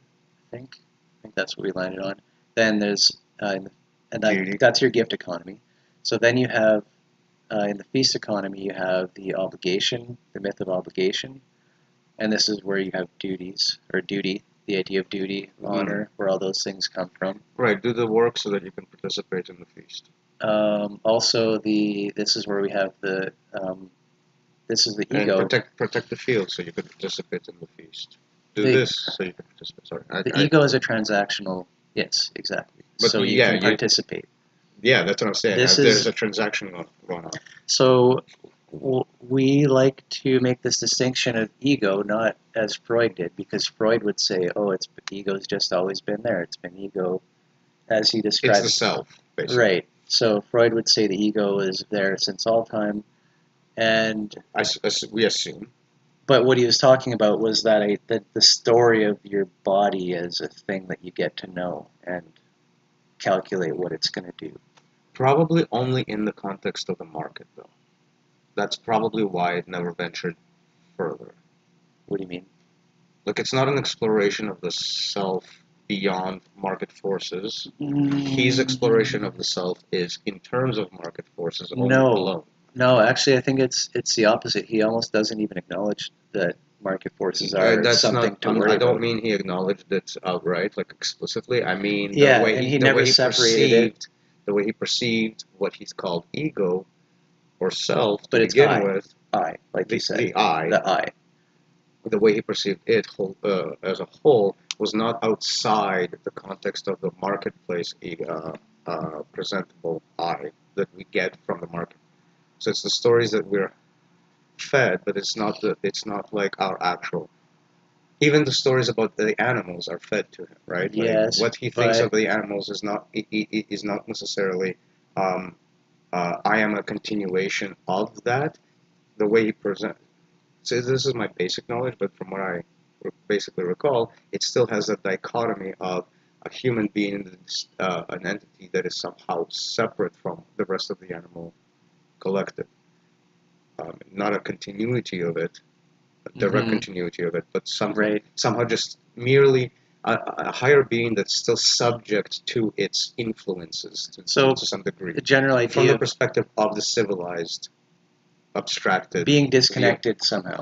Yeah. So even the animal is perceived in terms of the human rather than perceiving the human in terms of that animal. Mm. So human first, the human idea of what the animal is, and then, oh, okay, from here we can extrapolate some ideas. Right. Whereas my direction is we start with the animals This as much as we can without the human aspect of it, and then build a human out of that. Yeah. So that's the same. This is simply, you could just call it holonic modeling. Mm-hmm. It is where you have stacking like that. That is the idea, yes. Yeah, you want to suss out like what are the what are the plateaus, what are the platforms that are being established in a sequence of increasing complexity. Right. So basically. The difference that I portray for the human being apart from the animal isn't that it becomes not a not animal, but more like so the complexity stacking that you're talking about. One of the complexities that I described is direct representation and then mirrored representation and then layering that. So direct representation is like your single cell situation where its membrane hits an object. Yeah. The deformation of that membrane changes the way it starts to move its things. Those changes turn it. The deformation stops. The turning stops because of the deformation is Yeah. now stopped. So that the structural setup itself tells it how to move. Mm-hmm. So layer another reflective layer on top of that in complexity. So instead of directly representing the environment, so you have the senses that directly represent the environment and senses that directly represent the senses. So you increase the complexity one layer deeper. What are you talking about? Who does So that? the membrane reflects the environment directly. Yeah. Inside, you can have another system that is simply reflects the thing that reflects the environment. One Okay. step further down. Internalize that further. Add a couple more layers. Layers representing another layer, representing another layer, representing another layer until you get a brain. Mm-hmm. And continue that complexity upwards, and eventually you got a creature that is wholly counting on the representation of the simulation in their brain to represent the entirety of reality for them. So that Right. jump of And representation this is animals going all still. still an animal, but this is a different animal because it has that one more layer where instead of dealing with the world as directly as possible, everything is internalized. So the human is born with no skill and everything must be learned abstractly for it, whereas most animals are born with some rudimentary skills already reflecting their environment. Sure. And we do, of course, have some skills that are, Yeah, of like course, like the breathing. breathing, gripping, but they're so much lower in scope. We literally have to install software if you were to deal with the world, Yeah, there's so much missing. whereas most animals come kind of pre-installed, Mm-hmm. right, for their environment. Yep. So that's the distinction. That needing of again, this is very um, metaphorical, but the needing to install all the apps versus the needing to install just some to I survive guess, but is the distinction. phenomenologically, And there's a gradient there, of course. There used to be different types of human, if you remember. I thought we've gone over this maybe even just not even weeks ago about the animal distinction between animal and Hmm. human. And I thought it was something like the animal can experience their narratives, their stories, but they can't think about them Right, that in was an another abstract way. aspect to it. So So the let's world, pull that in. okay, so the world lives externally to the animal, right? It provides the sound bites. We provide the mythology, the entire the full story of what's happening from our heads to the activity that we're doing. So I'm not just going to sit here and talk model with Brian. Uh, I have every second Sunday booked, basically for my for life For like, to like yeah, do this ritual, till we're right? geezers, we're gonna be here just waiting for the revolution. Which we're not. Yeah, to be clear. Turn the phrase, man. Yeah. But yeah, but the point is that the same reflective power that means that we have to install all the apps before we can function in the world. One of those apps is the mythology. So we're not just like reflexively able to be in the world without being supplied the full story. That's why we see when that disintegrates in a human being, we see them suffering mental illnesses, we see them suffering incapacitation. Yeah. Like dementia patients, for example, lose the ability to have a complete story of what's happening around them, Mhm. and their baser responses aren't able to give them enough context to function in the world. right? Like an animal still knows it's hungry and it goes hunting. Yeah, We forget what hunting means. yeah, yeah. Environmentally is not it's not set up for anything like so immediate. It's all abstracted away, generalized, divided labor, division of labor usually called. So the distinction between the animal and the human is the utilization of it. If it's the main utilized tool, you got human. If it's not, and it's just like comes sporadically and is emergent, including the mythology that's being observed through it, it's not going to be in words like what ours is. It's not going to be in like discrete stories. It's going to be composed of memories, experiences, and instinct. Mm-hmm. So that reflexive power is the same reason why there is a more mythologically based distinction for human than there is for the animal. Does that make sense? We're talking about like Sure, I think so. we're talking about It's something that animals don't do. They don't have a they myth partially structure. do. They do it partially. We do it fully. Hmm. Like that would be the way to look at it. We are an extreme of that, and that extremeness gives us our unique category to deal with. And other Hmm. species did belong there. It's just that they didn't survive. I'm reminded of like trauma. Like let's say an animal becomes like heavily traumatized by like say people, and then any people in their world like we've been elevated to like demon status. Like Yeah, we're the hell but the realm. animal isn't going to say, I did something wrong. See where the human is different? Yeah, it's just the hell demons. It's the same conversation you're thinking of on Telegram for sure. I know which one you're referring to.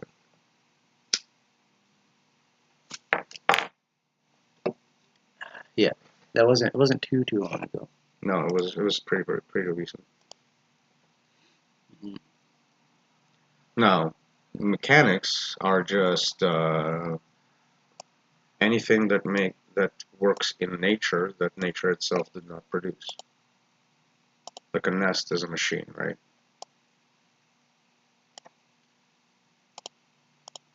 I just thought this chart was interesting. Wanted to stare at it a bit. So the way to think about the next Because archetype, here in the green squares we can yeah, see human, machine.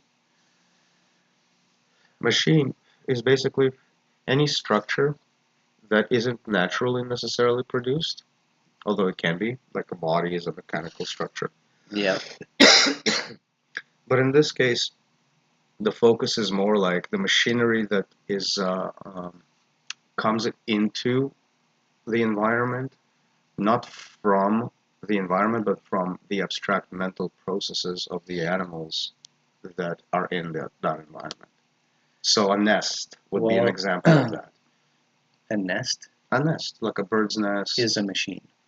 a mechanical structure serving a purpose that is created not through natural means in the sense of like nature itself is growing it, but like an animal had to do processing Yeah, okay, that's fine. in the environment to rearrange Yeah, nature into and that structure. with the holonic modeling, we would we would expect that you can, of course, link different layers. Like, sure, animals can have machines as well.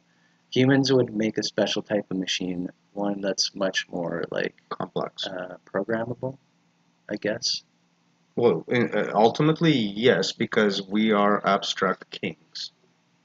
In the animal kingdom, abstraction is where we are Right. So we can make dominating. different machines, war machines. That's our we like those. You know, even the most sophisticated machinery that we have is actually like outside of like all of the meticulous measure and sizing and everything else that you have to do to put shit together, which you understand from woodworking probably. Mm-hmm. Aside from all of that technical meticulous stuff, most machinery is pretty damn fucking stupid. It's based on set some shit on fire and use the explosive reaction, the expansion of For that most, what's for some kind of work. doing the most work in the economy is oil, the internal combustion engine. No, but even though we tend to think of our machinery as sophisticated as fuck, the lot of it really boils down to blowing something up and utilizing the expansion of the air to push something, Hmm. and that's it. Like literally, like the limits of our But you can push it up into space and then let it fall back down and then catch it. right Same thing though. Same thing. details The way you do that is through burning burning the shit. out of something, right? So for all of our elevated quote unquote sophistication, it doesn't amount to much. Sure. It's clever. Sure. It's clever. It's really clever, is what it is. Like, yeah, we have the gift of abstraction. Cool. That's what separates us, I suppose. And then um, above above that in the next triad we have more higher level thinking, social organization. It seems like um, more abstract. This is like Organization really in, this is representing the top coming down. This is like the crown. organization into groups and then groups of groups. But like this isn't just machines. This is machines of people. This is how people machine together, like into organization. Right. So the mechanical abstractions create a layer of fiat, aka this is how things are done. A corporation is a group of people, if you will, that picks up how things are done, a chunk of how things are done, and does those things by fiat, because this is how those things are done. This is how we're going to do them. Hmm. So it's just enacting the available medium. And state is the state of things when you do that.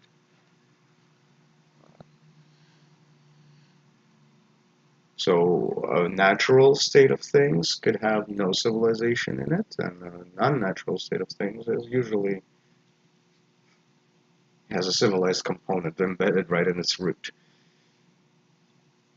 Hmm.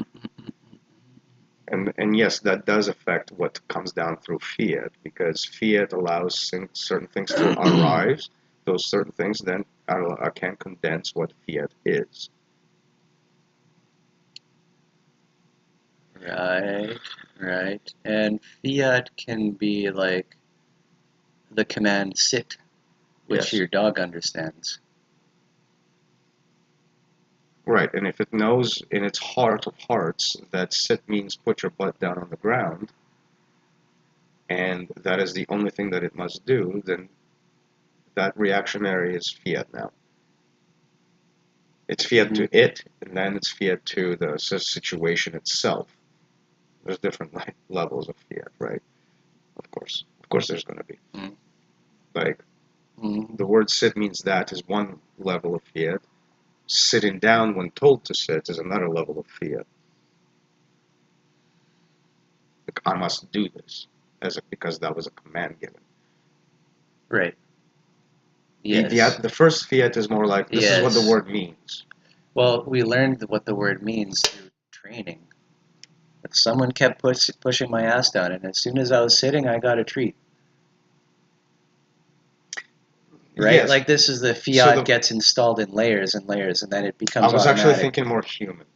So like the meaning of the word to sit is the one of the first fiats to a human, for example, in terms of It is too, like like getting, whenever you hear the word sit, it means to put one's butt down onto something. yeah.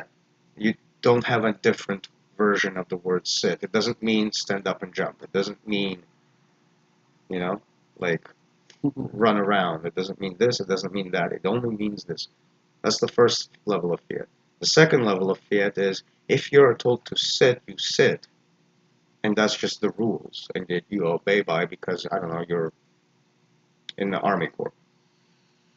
Right. And this, I was going to get to that. Like this is would be the state. That's There's the kind of dog training stuff. that that veneer of like this is what the world that the reality that I'm in, like being the state. There's a certain authority to that?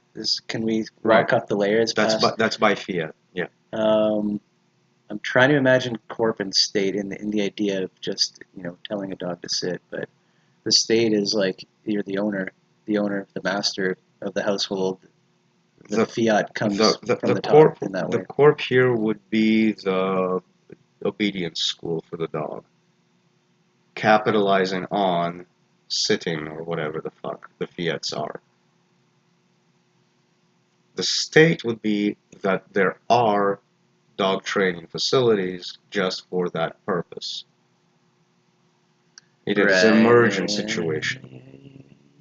We're not Yeah. talking about we're not talking about the controlling state from the archetypical point of view, but the controlling state emerges from the archetypical point of view if you take it a certain direction, We're systemic direction. getting into things that we've talked about probably years ago since we've been So into this this. is naturally arising, but it is hijacked. Mm. That's what I'm saying there. So there's a natural corp, there's a natural state, there's natural fiat that we can get to. But when you start, but when your fiat is starting to say that there are training schools for dogs where they train to sit and all of that stuff, it's like the corporate organization of the fact of training dogs is now taking over as a reality that this is how dogs are trained. All of this is very loosely framed. I understand that Yeah, this is kind of like wishy-washy kind of shit, yeah. but the seed is there. You're trying to allow for the kind of avoidance of static categorization and reification in your phrasing, it sounds like.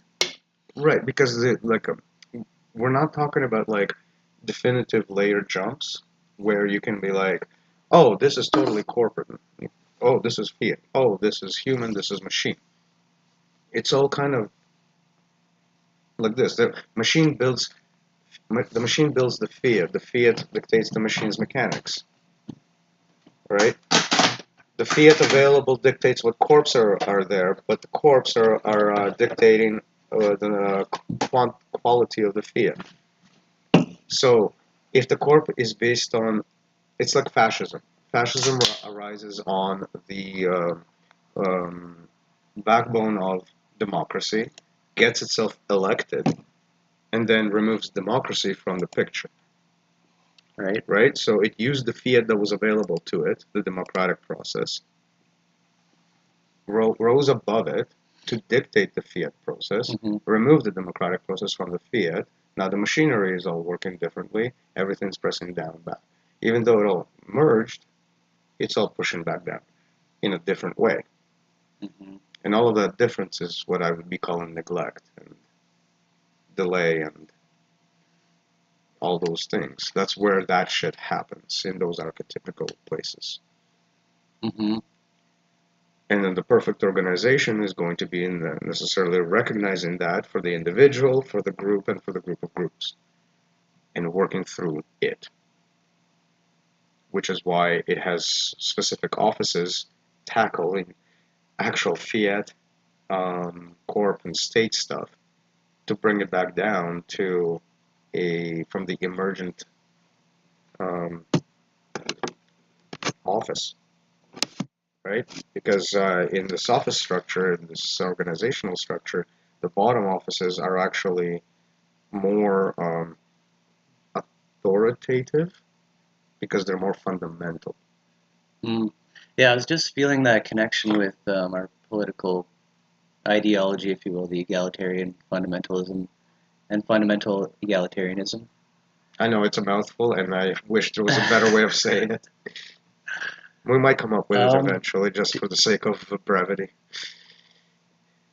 Fundamental egalitarianism. I don't know. It's kind of maybe a matter of preference, but either one should be able to reference the other. We shouldn't have to say both at the same time. The preference is a reflective of temperament. Yeah. Right. Who are you describing it to? In other words, ingress as well. Yeah. Also a valid point. Which is, ingress and temperament are like related. Two sides of a coin, almost. Yeah. So, I was kind of feeling that in here, and like this whole arc, the axiological conspiracy, we're ending up with the situation we have right now with politics, the red versus blue. Let's just call it that or whatever. Mm-hmm. Um, this automation of warfare. I don't think that's a stretch, and I do like. I feel like it could be a little bit more powerful, but it's like uh, automatic, the automatic war machine, industrial warfare. I think Yeah. that's industrial warfare is a tragedy, and we are set up in our ideology to be ready to go at each other's throats. Just drop the right signifiers and make the right manipulations, and before you know it, everyone is like Well, we have what's called marching. professional soldiers. That too. Yeah, Like they're literally somebody on a salary that is told yes. that their whole job description is to drop everything at the at the Yeah. When ordered by the hierarchy, right to go out you and will either go and kill or start this die. war. It doesn't. You don't even need the population behind you. Right. As a Your dictator, boss said so. That's it. as a dictator, you can start things. No one will agree with it, but then they'll agree that they're going to die if they don't fight. So then they do agree with it.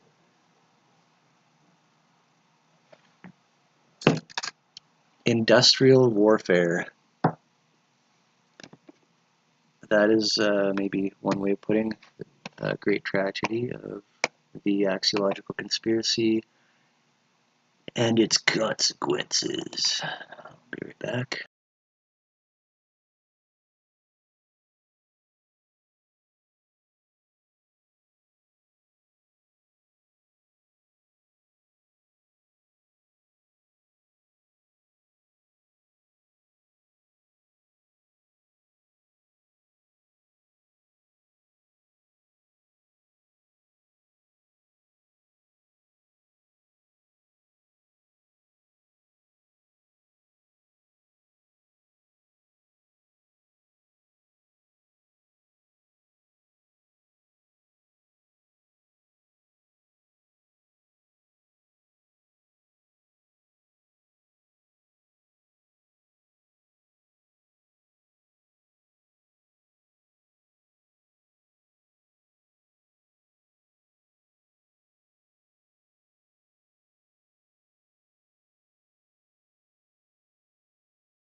Very good, Dinks. And where were we? We were telling the world why it's stupid. Stupid. And why we're also stupid. Yes, but stupid capital S does not mean the stupid that most people associate with. Um, it's just about the spectrum, Model term. right? Yeah. And the And spectrum that everyone's on. We're not talking like autism or something like that. yes, there are many different kinds of spectrums Yes. to be on. Right. um, The spectrum of stupidity is one of them. it's the spectrum. Actually, it's like the number one because it's everybody where everyone is. Um, what's the word? I'm trying to say Well, not sold to go, but like forced, sold on, and compelled to it's heavily join. implied. Right. It's But like I feel like that it's also it's so closely related to normal cognitive alignment, right? which it's It taking full just advantage of. like actually being stupid is efficient most of the time. Yeah. And again, we're not talking about like not being smart. We're talking about being glued to the notions of reality and morality. Right. And by glued, I mean neurotically so. Yep. So we do obviously create models of reality and models of what's moral. We all do, and we put weight heavier on one or way or the other depending on our like Disposition, yeah. temperamental or disposition.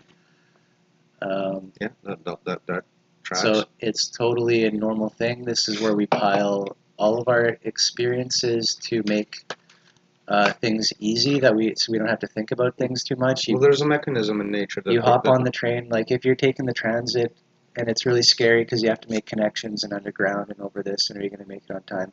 Once you've done it 20 times, you're you're doing it stupid, and that's a good thing. right, yeah, autopilot. That's what Yes, I was going to get to. autopilot. So the one of the tools that nature Another provides caveat: us with. we are not railing against stupidity. No, stupidity is part and parcel of realization itself. Like you don't.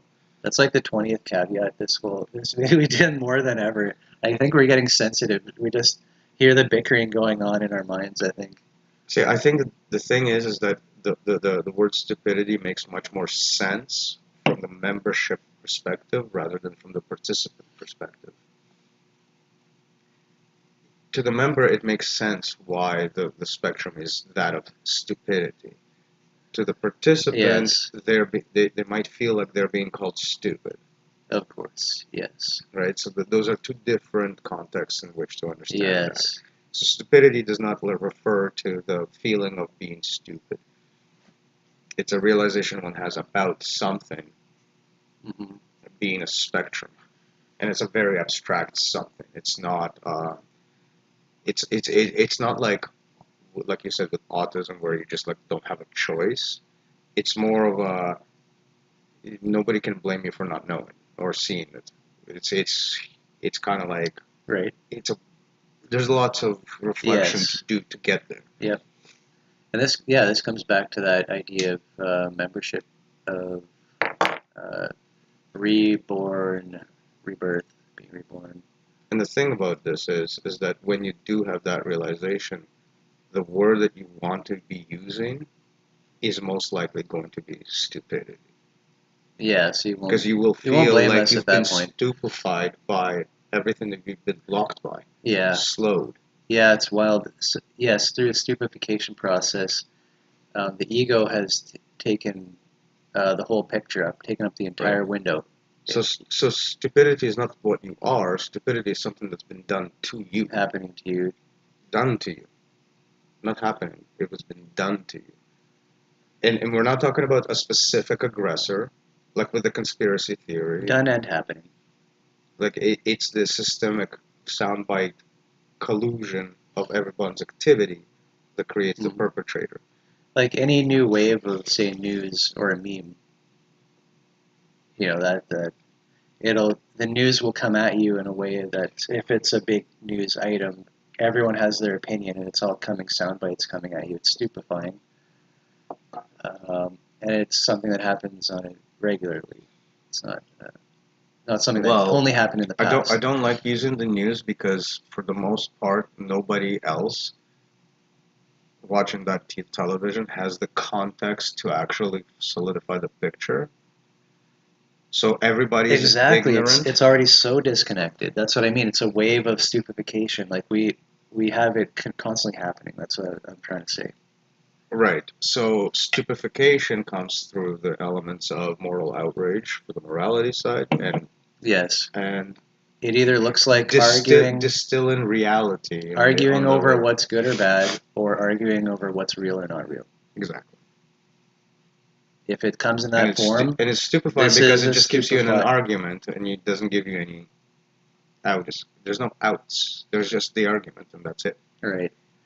There's no agreement for And thousands of years. Why the is there going to thing be one now? the thing with what we call participation or like pre-membership in the guild or whatever, um, the it's like these sound bites are all just flying over. Like you won't notice it when you're in it, but this is like the ideological warfare, the ideological battle lines and all that. Like we're soundbite warfare. You're processing, or not you are, but the participant coherent level of coherence at that part coherence. You are processing like a machine sound bites in a calculating way, and uh, the big picture is non-existent in a non-obfuscated manner, right? Like how we would say there's no single coherent thing where everything all makes sense. It's like just piece after piece has been slapped on and on and on, but it never ultimately made sense and um, can't. So you have anxiety, regret, churning, just bad feelings all the time. None of it makes sense. Ultimately, you're fighting people ideologically for ultimately, like if you're pinned down, you wouldn't know how to explain yourself, like in so many ways. But we're it's like just trying to fighting and grinding. it's like trying to prove why Buddhism is correct to somebody who's Christian or an atheist or whatever. A participant of such. Right, You like could explain why Buddhism is correct to a member of the Christian church. why you like it. They AKA, would be able to understand AKA, that. every time you hear it, it sounds good, but every time you try to say it, you can't do it. There's that. A guest is a guest in the house because it's like they want to be there, right? So they like what you're hearing, but the picture that you're talking about is still obfuscated and is in line is realigned with whatever picture they're bringing onto the table. Themselves, their own The personal thing. membership turnaround is when it's like, no, I need to deconstruct my picture in terms of that model and see it there. And when you do that and and it works for you, right? You can't kind of undo that, Mm-hmm. and that's the biggest difference. Yeah, it's a moment of no return. It's interesting how it is, and it can only be a thing like that because piece by piece, this ego structure has obfuscated the self, which would be a part Right. of the more holistic narrative of this of who and what we are. And all of a sudden, you see self front and center, and ego off to the side, Yeah, and that's and then you completely and then you're that's seeing the interaction that the cannot ego see that. does with the self, and then you're like, oh, Hmm. it's trying to take that away, but it's there, and then you try to work Yeah, through that conflict, you I guess develop like a mediation layer, an awareness of the mediation and then between the that. mastery comes from over allowing or the self to overlay the ego better than the ego can overlay the self. Or at least that's the way to mastery. It's like to like start to not just recognize stuff out there, In our but to plateau, incorporate it yes, into the. you're talking about also like an idea of like camouflage, I think, and the membrane, like the trade guild, um, Well, being able I to represent wasn't. and present to the world. Um, Well, I wasn't thinking about that specifically. yeah, that's what came to my mind though. It seemed interesting. Like, There, what do you mean by putting the there, self over the ego better than ego goes over the self? Like, because right away, when in membership, the so ego is no longer like so taking I charge of just the whole thing. no, not that it's not taking charge. You can't There, see anything else. so before membership, ego is present and the self is like disconnected inside narratives churned by ego. Yes. In membership, self is present and ego is different variations of self Yes. manipulated by market. Okay, so So that there's a difference of relationship. this shows how deep the entrenchment of the ego is, and that Yes. our own, and of course, our own sense of who and what we are is these pieces that are basically ego chunks, how to sell and how to market. Like what's the value? That's who we are, self.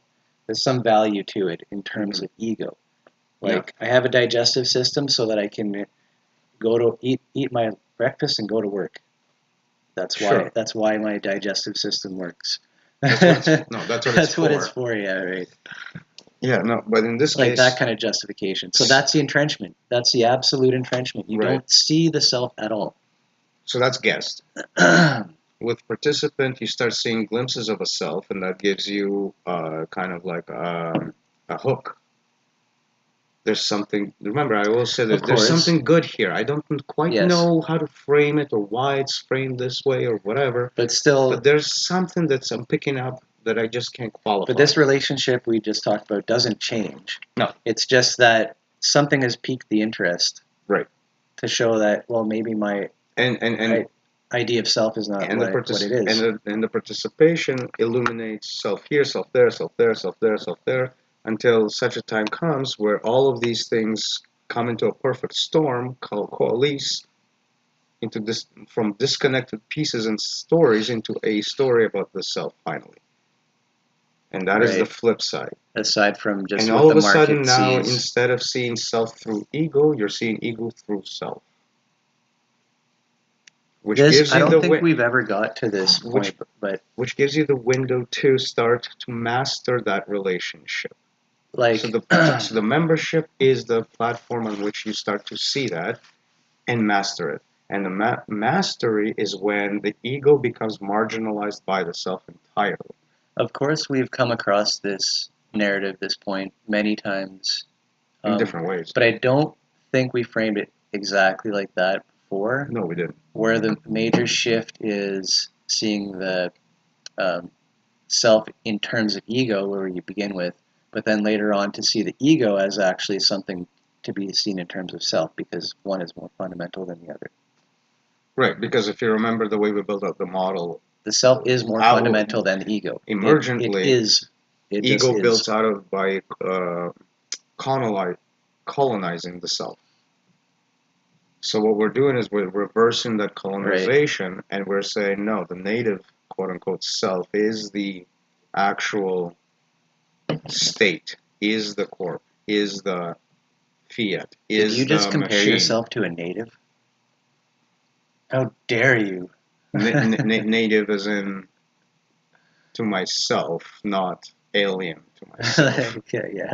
Like we're not talking about natives and colonizers. Like the We're native talking operating about the system. idea of yeah, like having a virus installing itself onto something that is fundamental to that thing. Right. So not native, I was just poking native. for fun. That's caveat number Yeah. 23 for today. No, it's fair. It's fair. But a couple of white dudes We just talking have about to. natives. We gotta We're be so sensitive to this shit now. well.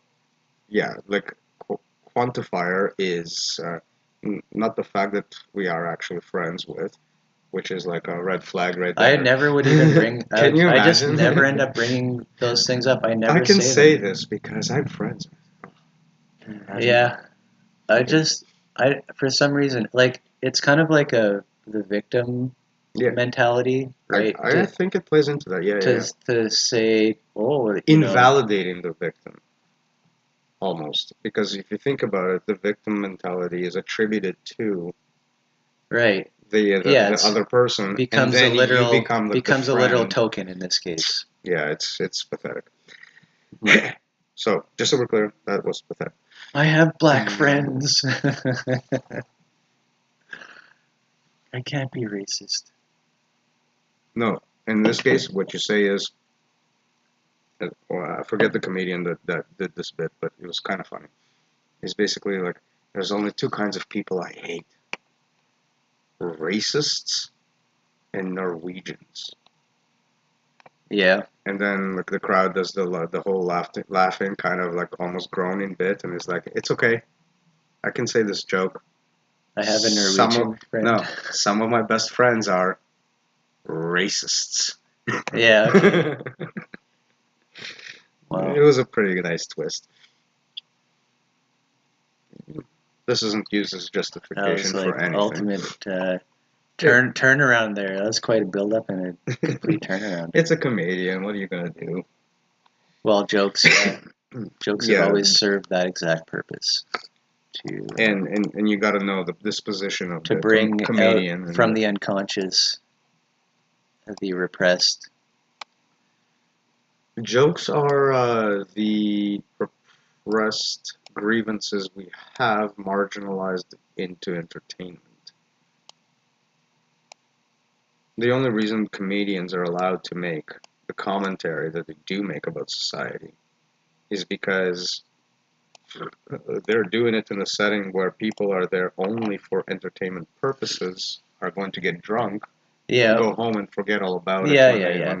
when they get Sure. there. They're being paid. It's a market. It's a steam letting off steam valve type of thing and Music, same shit. go back to business as usual. Like listening to Tool, same shit. It's just a product.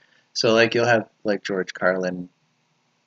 He really hit that job out of the park in some ways. You could Yeah. say he became more than even what his He definitely recuperated form should have been. he definitely took advantage of that aspect of the system to say as much shit as he possibly could. He definitely tried, Right. And but became again, really famous for it. but again, the only reason he was allowed to even go there is because the other corporate powers that be, A, they kind of fundamentally controlled which direction he could take, and B, they allowed it to happen because it's like, again, it's just a bunch of people getting drunk listening to some The hippie. steam blow off valve. Yeah. It yeah, when you feel like you're not heard, that's like a therapy for slaves. Bill Basically. Hicks, same shit. Yeah, therapy for slaves. Like, for all the great shit that Bill Hicks has ever said in his bits, it's now just YouTube videos. For everything that George Carlin had said, it's Yeah. just in YouTube videos. Right, but I mean, like they did more with that into like that kind of legacy than many other comics ever could dream of becoming like legend status. And I think, But still, of course, recuperated. Here we are. Did what happened? Maybe Yeah. something is happening. Like we relegated can't. back to YouTube. We can't. At least we enjoyed it, right? That's. And now it's just, look, and now it's even more fragmented than that, because that happened during the time of broadcast television. So like a lot of people can actually see the exact same thing at the same time.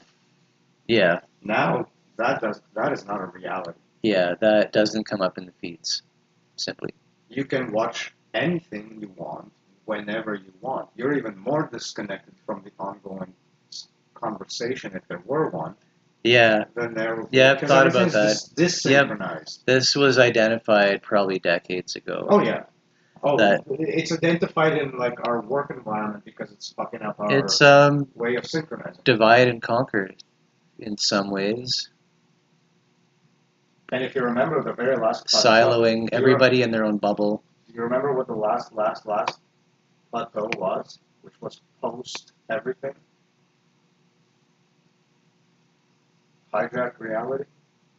Temporal tampering? Yeah. Being inside of Facebook, being fed a comedian whenever you feel like, based on your feed, up to this point. Yeah. Nobody is on the same page at any point anymore. The extreme of that. I mean, obviously, we're still talking and all that stuff. Yeah, so the feed was there before, but now it's like an individualized feed, Right. which is pretty wild, and we'll be right back.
So, be back.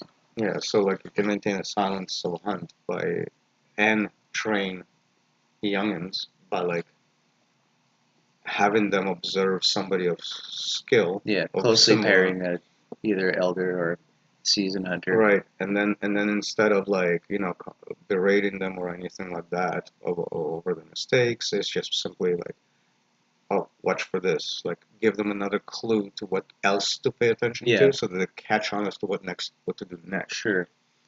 there are protocols in every environment, and you're simply like showing, this is an object in this holon. And the more they observe, this is another object, and that's another object. Yeah, and the more they observe, the more they're able to pick up on the patterns, and the more they see the patterns, the more they'll be able to just, without instruction, like categories, without authoritative instruction, to just perform the necessary activities within the concert.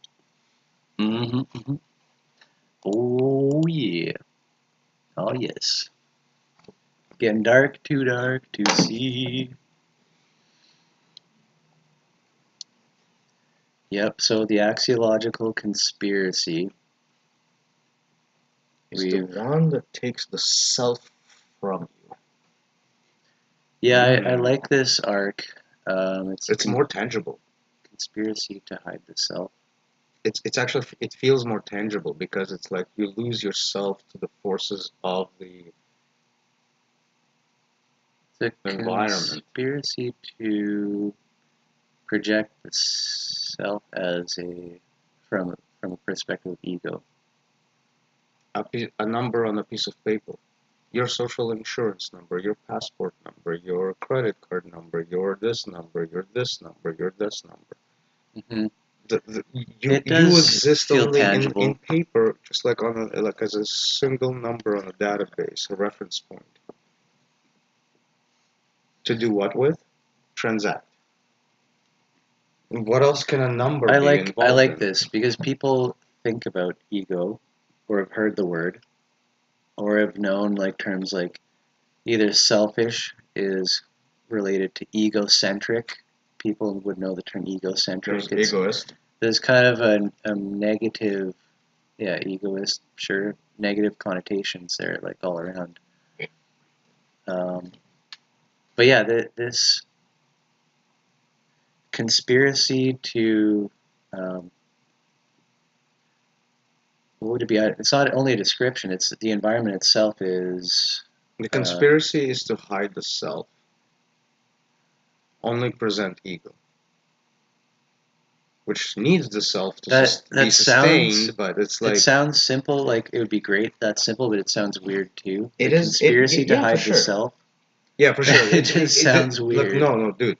Such a loaded statement. The conspiracy to hide the self will imply everything to do with the affect charge, everything to do also with... people intuit self-reflection and looking inward as a spiritual process. However, there's so many people would be able to latch onto that.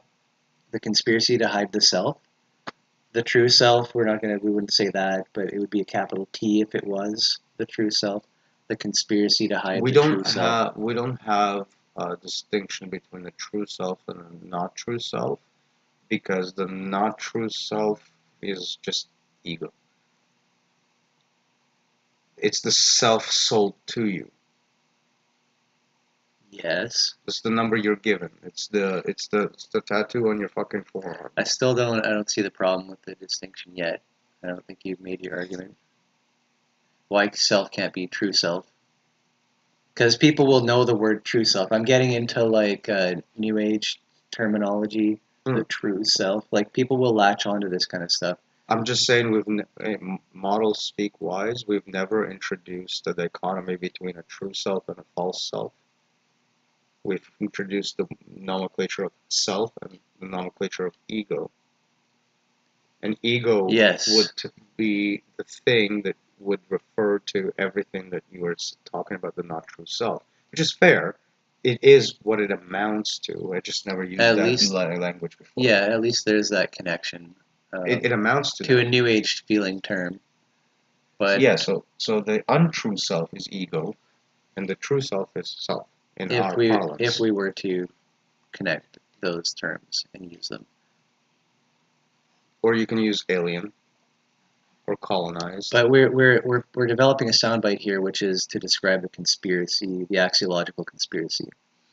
Now, let's make sure when we say axiology, we say it's a value. Oh yeah.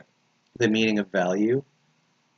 Yeah, that's what axiology is for. So how do we link the term, like the meaning of value, with the not true self? Ego is transactional. Transactions go through values only. Yes.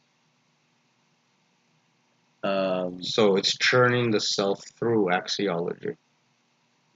Value logic.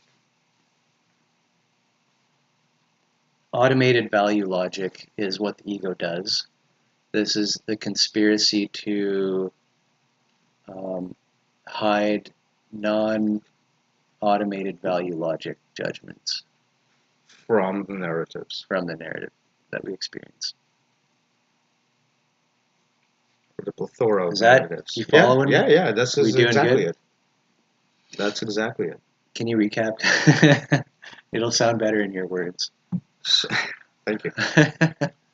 So the axiological conspiracy is effectively the end result of hiding the self from narrative by presenting it as ego in all sound bites, therefore making it entirely a transactional entity that is never separated from a balance sheet outside of their control.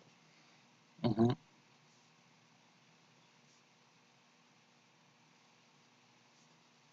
So the punishment and the reward system that they're being dished out within their respective ego stacks position is fiat. Reward and punishment and Ego stacking. right. And so automated value judgment, where does that fit in? I just feel like you didn't hit those words, the terms themselves. So it's transactional. The world becomes 100% transactional. So we have accounting. The ledger that's out of your control, the balance sheet. This is the representation of the automation of the value judgment, and there's nothing outside of this scope. Is what we're saying. Right. It takes it all over. Right. Becomes primary. Self becomes in terms of the ego, if at all, is referenced.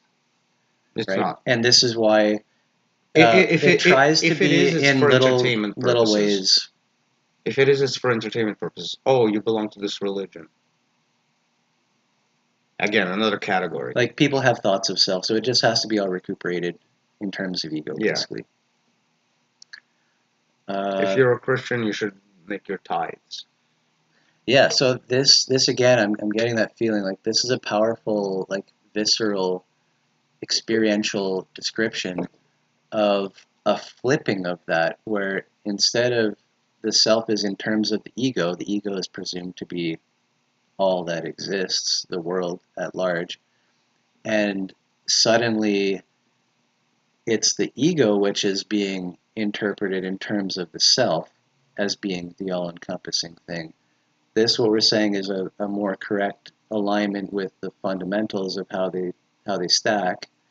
Instead of having like this little tumor somehow controlling the whole thing, the tumor had emerged, and not even to say I don't want to have the negative like, oh, it's escaping like a tumor because we haven't got it under control. But the ego isn't something bad. Transactional markets, it's not bad. It's the difference between it being a tumor versus being like an evolutionary next phase. It's a massive tool. It's a tool, but we don't understand it. And what I'm saying is this flip happens, and this flip is into membership, spiritual rebirth, all the other things, the other words that we went over to describe this. You know what's it's so a visceral sad? thing. You know what's so sad about this situation, the circumstances, the context in which we're finding this tool, is that the only thing we can do with the tool as is just to explain that we have a tool. Like, that's the extent of the influence that we might probably could ever have. It's like, hey, there's a tool, and that's the only thing. The power of this tool. This is how plateaus and layers are formed through this increasing the resolution and coherence of the protocols. Well, I mean, sure. It wouldn't be such a sad thing if this wasn't something that has been happening for thousands of years alongside the quote unquote progress of the system itself. That the tool has been at hand You're pretty much talking ever about since. that people have thought about this, whatever kind of stuff we're describing already a long time ago. Right. That's where we get our information from. So obviously it's been around. And aside from that, through self-reflection and It almost universally becomes obvious. the process of testing models, basically, that you see a model, you test it. If it if it seems to line up in a very uncanny way, then continue investigating, kind of thing. Hmm. Without getting killed. Many potholes and dangers and all kinds of stuff. Even just Don't get yourself killed. that's extreme, but But that extreme has been realized many times. like you mean what will the system do to lines of flight and Yeah. I mean, we've seen that response. Like the AI gave us a very abstract description, but every paragraph you read, you could probably imagine a scenario in the real world where that exact thing that it's talking about happened.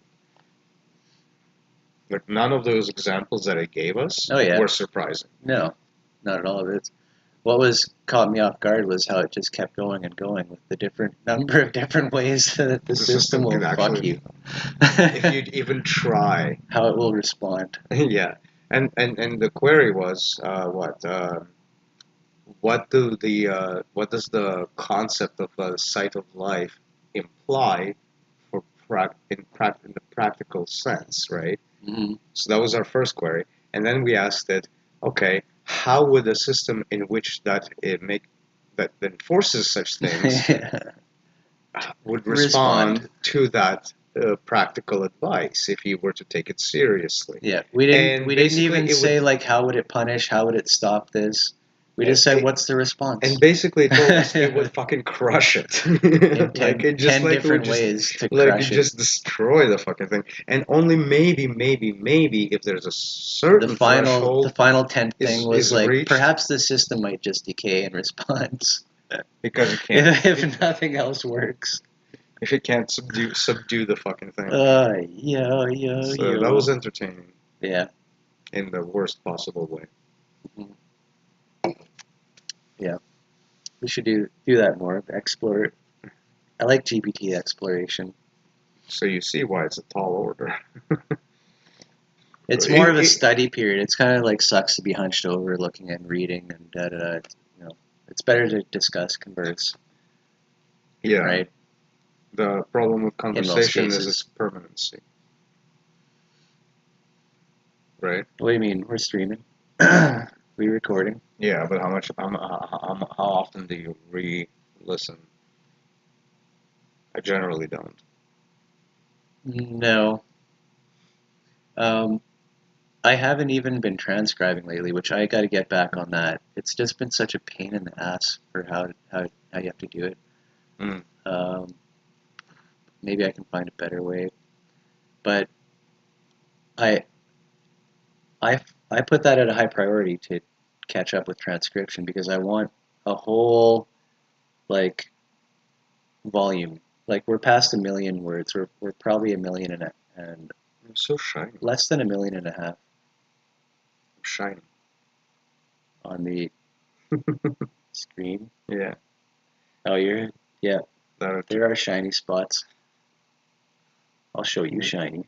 we didn't do makeup.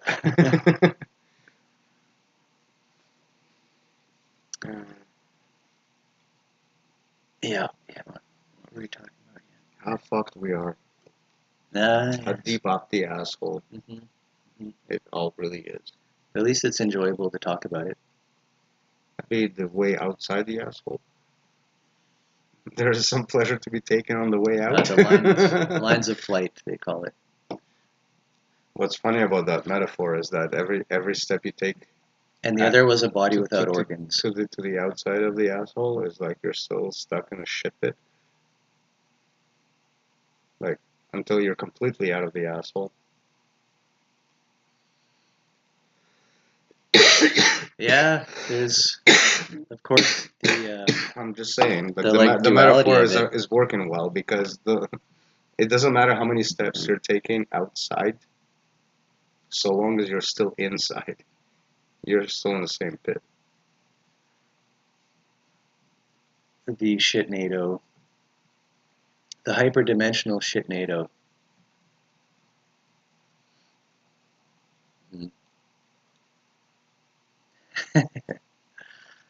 Yep. So, And we're not talking about newborns. so I like that.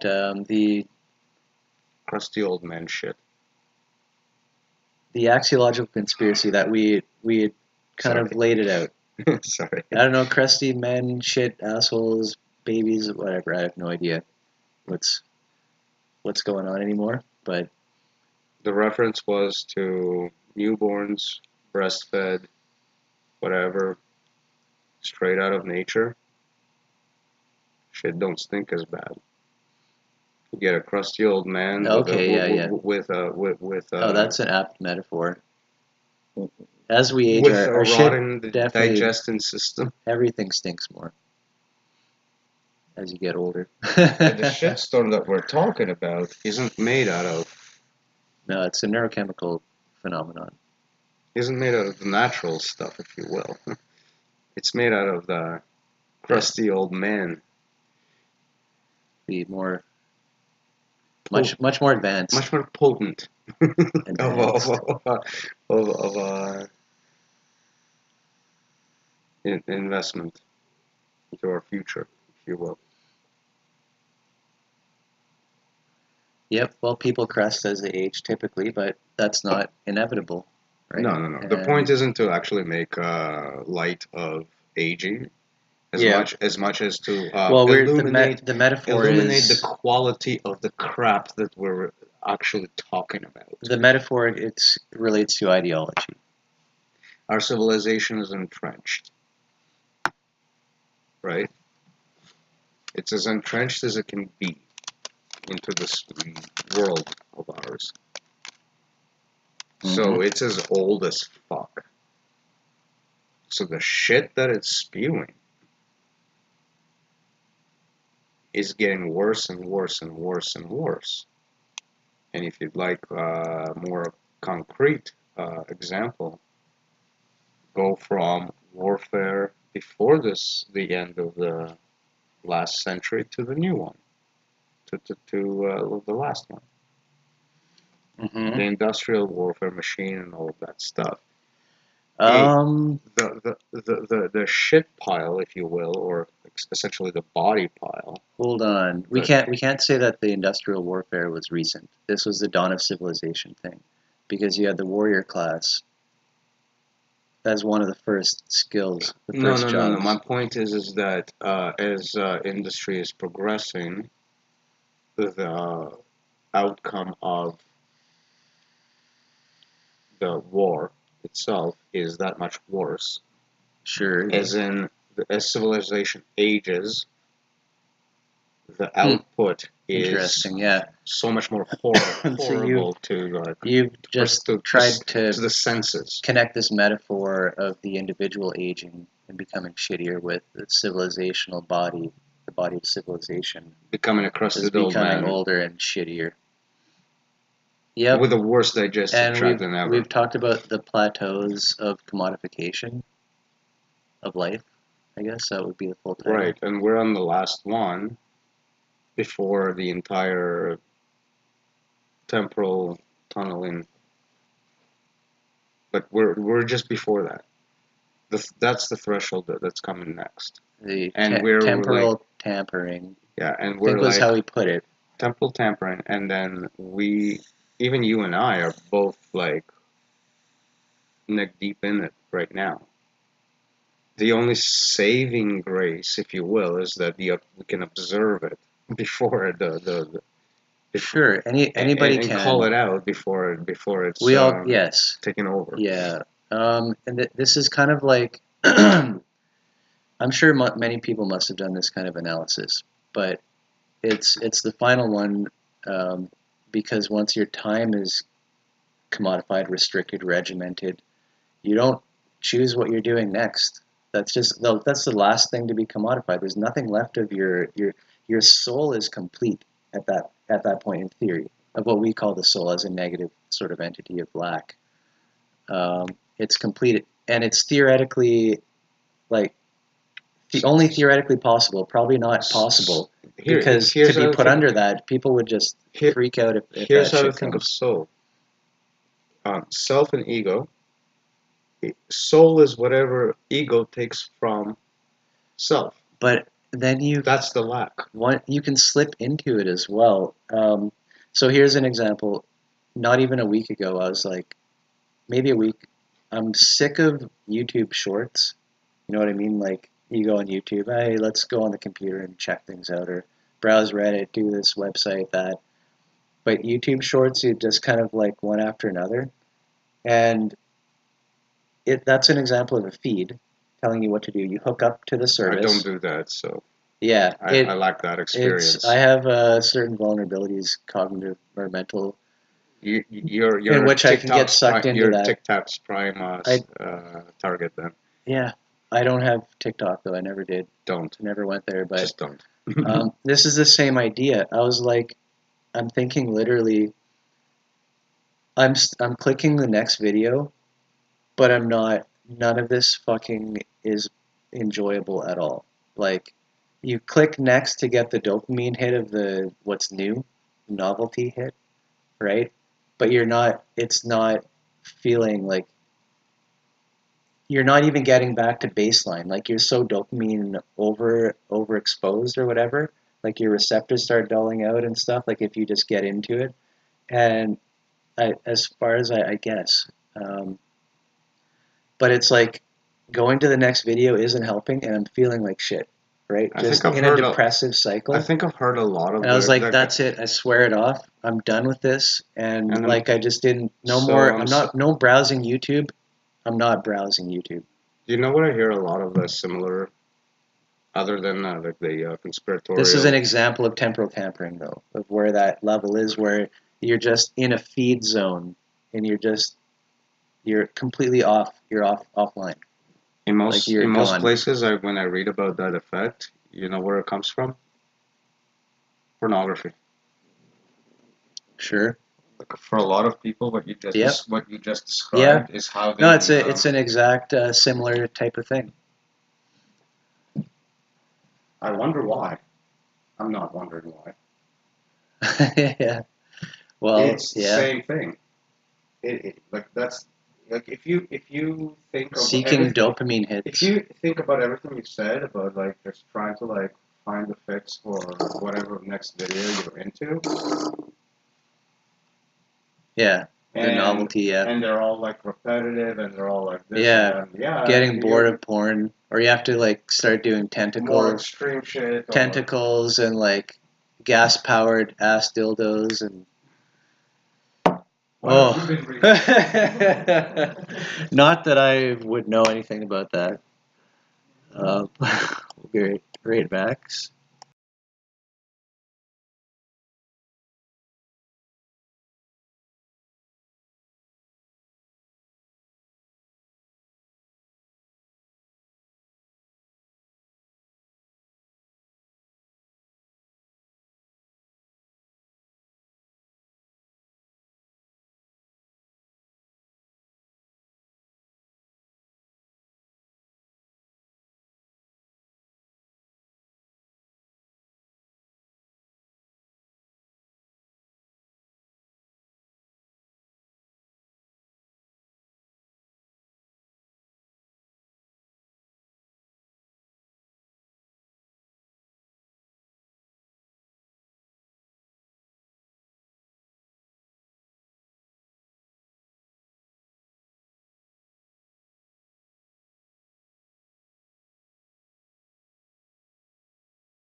Pardon, we's back.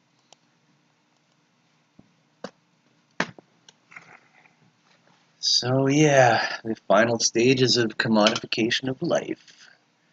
Can we be truly crushed into a perfect machine-like unit for all time, sealed into the black iron prison, etc.?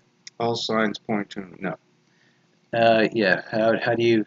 That's what I was saying as well before, alluding to just the explosion blowing up. You go completely like nuts off of that shit, where people can already feel themselves going nuts. Right. So the more it presses, the less productive the thing it presses on is. The more Yeah. it gets displaced by AI and kind of So that that's a kind of stuff. utopian. This is like a utopian vision of the one world government and all this kind of stuff, right? Utopian is an interesting word to be using there Yeah. in conjunction with the notion of a one world government. It's like Star Trek.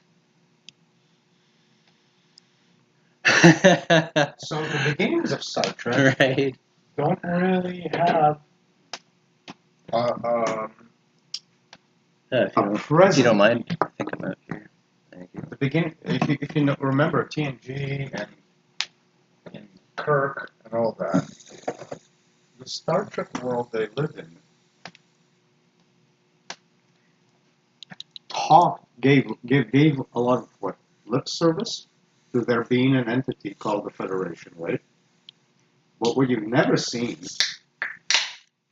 done in any effective way is having that Federation influence the decisions of anybody in the show.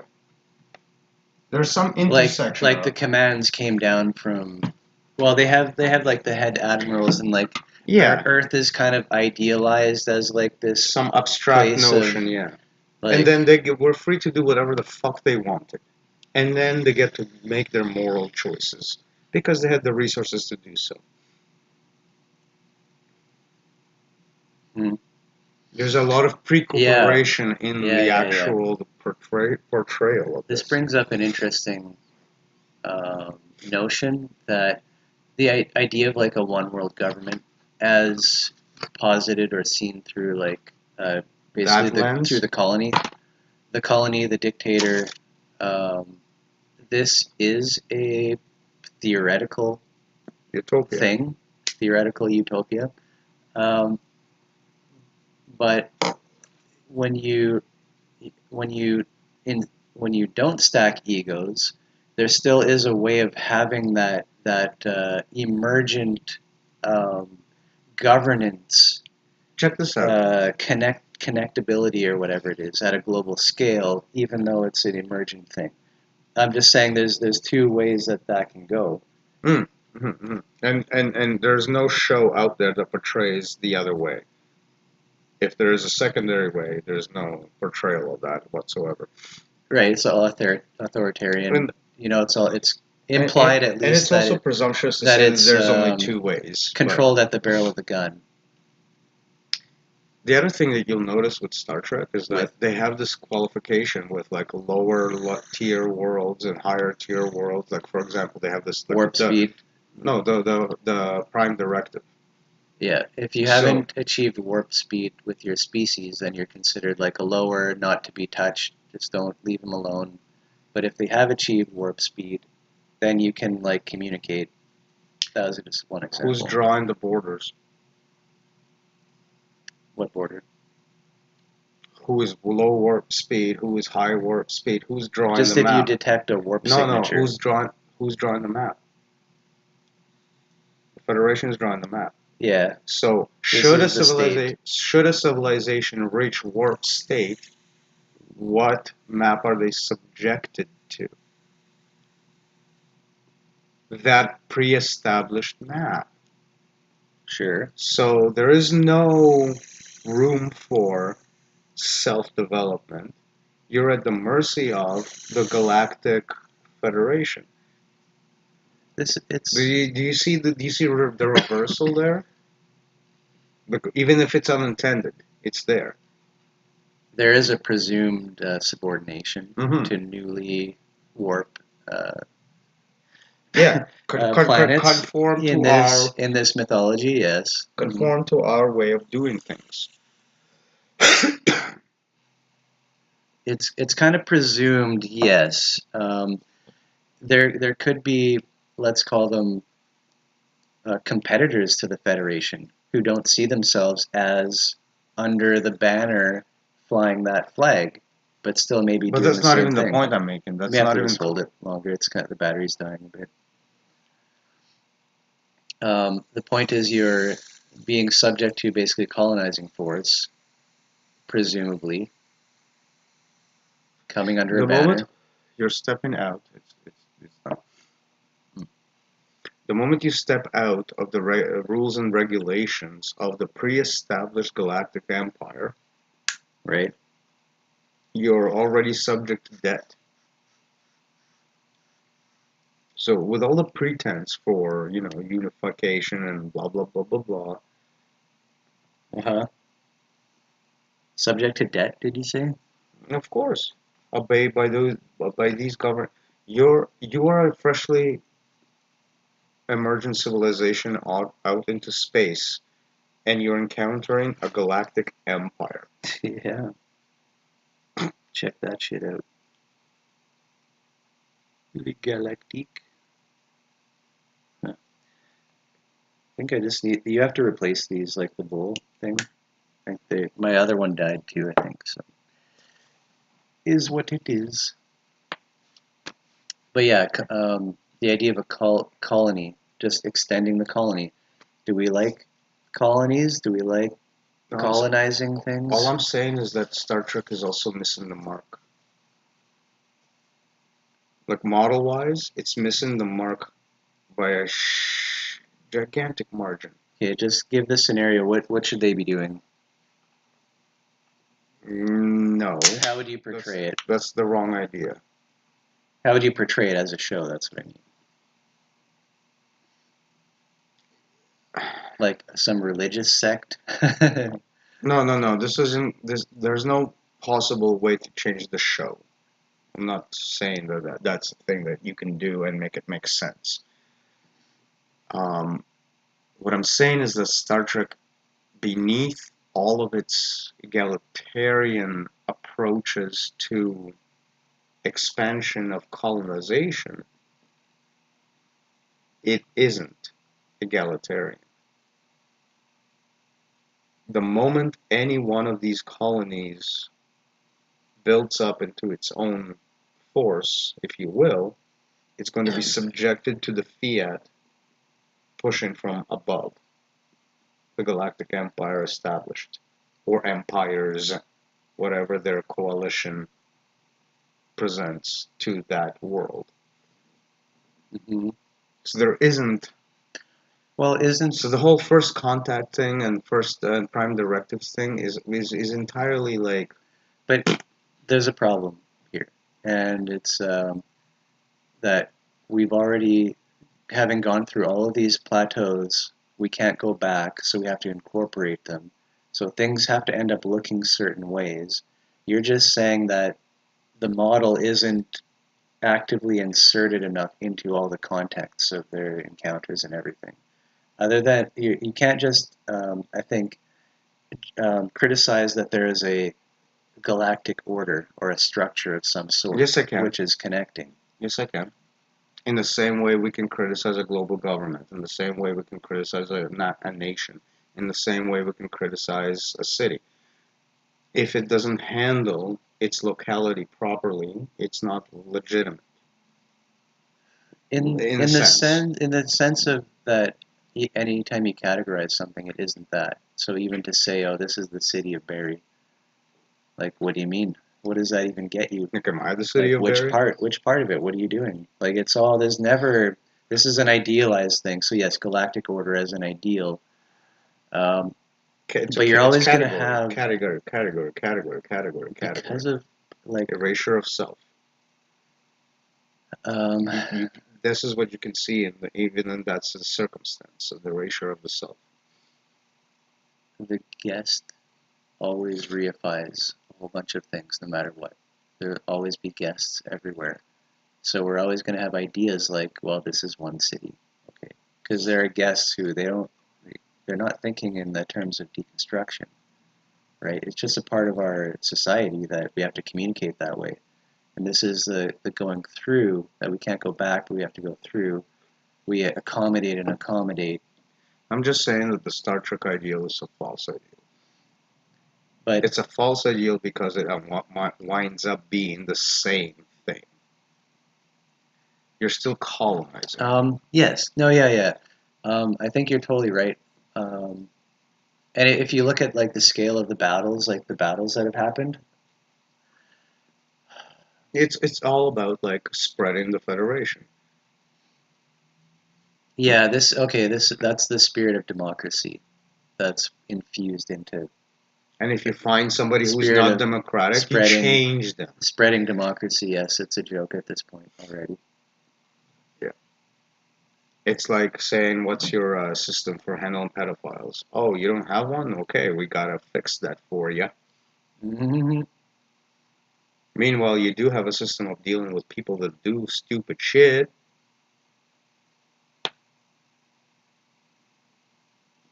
Anyway, that's just Well, a personal gripe, but justice you know what I system mean. exists.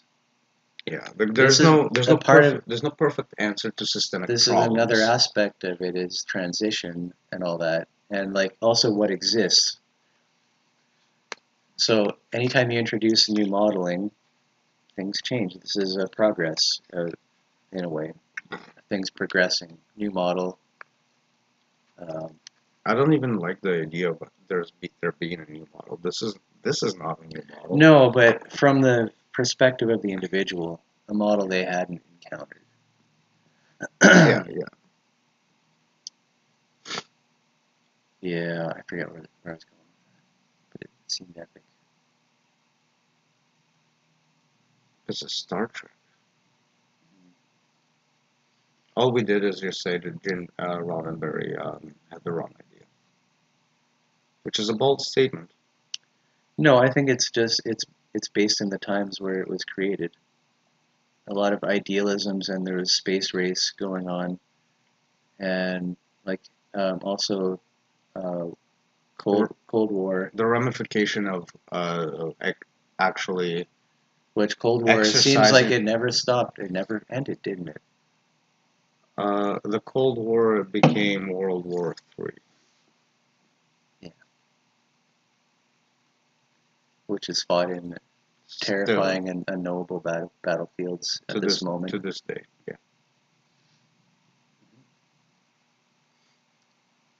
Yeah, yeah. So axiological conspiracy. Keep 'em fighting, boys.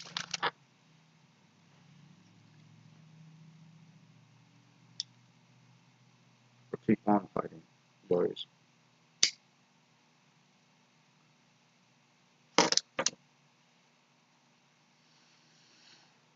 Mm-hmm. Yep. So focus. I don't know. I'm just. I guess we're taking a moment of reflection. But this arc, the axiological conspiracy, um, we've really laid a lot of. We happened to mention, we didn't go into a lot of detail, the model required to even like have envisioned the arc. But No, I'm we did that. hopeful with We did that last couple of episodes because we went through a bunch of diagrams right. Yeah, to sure. formulate that. Right. Yeah, and we landed on this kind of definition, I guess, For um, like the conspiracy to hide the self, yeah, to put it in blunt okay, statement. yeah, I like that. And that conspiracy is actually gives us a room to like qualify what we mean by the word soul, which we shy away from, I think, for Sure, understandable we haven't reasons. talked about it in a while, and yeah, it's linked with It's a our quality, right? conception of the zeitgeist. Zeitgeist just is soul multiplied. The emergent phenomenon of a collective soul. Right. Yeah. And what I mean by that is that the hoisting of self into ego creates that vacancy inside of the self narrative, right? That quality of lack becomes what I refer to as the soul. It's never about like an entity of any kind or anything like that. It's a descriptor that talks about a situation. There must be a good word for that vacancy, like almost complete vacancy. Well, what do people try to say? I'm reminded of the word homunculus. I don't know if No, that's people don't try to say homunculus. no, but just Save our. that we can be, well, I know souls, but so commodified in all of our actions have become so automated and market-based, transactional, that the whole top to bottom, the whole thing is like fully automated, and it's Okay, like we're not even participating I'll in our tell own you life. why I don't want a different word For what? for soul. No. Because soul is an object of search, right? And the connotation being is like we're searching for the thing that we are lacking. The very essence of the thing that's been robbed from us. So to save the soul, right, is to restore that relationship with nature that is constantly being taken away and taken away and taken away. So to save the soul is to save the the self from that situation. No, you put it as a quality of having a lack, or the soul is like a lack of something. But then, are you saying if the soul can be saved, you still have it? No, it's like that See, lack I'm just trying to normalize that lack to be filled in. normalize the grammar. So when you save a soul, is what you're saying is that that lack, that negative space, is being recuperated so that the positive space can. Yeah, this does have a lot of creepy, weird connotations. Like I'm imagining like picturing a soul as like a semi-translucent blob just dragging along a dark street, like just kind of wandering aimlessly, like what a ghost would do, kind of thing. Yeah. So yeah, it That's doesn't. that points to that lack, to that vacancy, to that mechanical being, zombification, if you will. Also, the word soul is used by some people to speak to their deepest identity. Right, the true self. Right. So this is a very problematic. So whenever they say that, right, they're always referring to that as lifting of the soul, right? Like the soul is lacking, and it must be lifted to its proper salvation space or whatever, the grace space, the Sure, whatever yeah. space you could think of where it doesn't Yeah, I struggle anymore. never walked that through, but sure, yeah. Well, that's just like the context But in which people mention and souls. again, though, in this is where what I mentioned to you before, that soul that isn't something that goes away. It's integral. It's seen as an integral part of who we are. So Right. it's like just because the soul is saved doesn't mean that it's gone, right? And this speaks to the relationship of like membership versus participant. Ego being forefront and the self being like witnessed through it, and then the self being integral and the ego yeah. being So witnessed we're on through the it. same page that there's a flip and a mirroring kind of thing happening. Right. The soul is still there in a completely transformed way. But because of that distinction between soul and itself, that tension is this where what I would be referring to as the soul. The part of the part that really struggles to unify and assert self and ego. The spacing that it's great. I gapped out there for a sec. So you just have to repeat your last couple of sentences, So, okay, I think. the ego creates a kind of a distance between the self narrative and narrative and the meta narrative. That Sure. distance is lack. The stronger the distance, Hmm.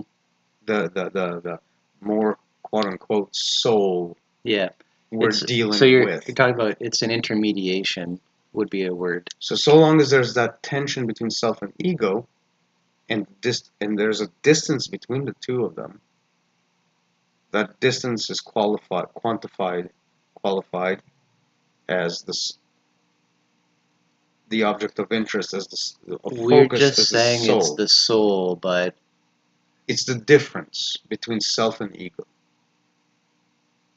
right. Um, The more soul there is, the more there is to save, if you this will. seems weird to quantify it. Then there's a negative quantity when you flip it. Mm.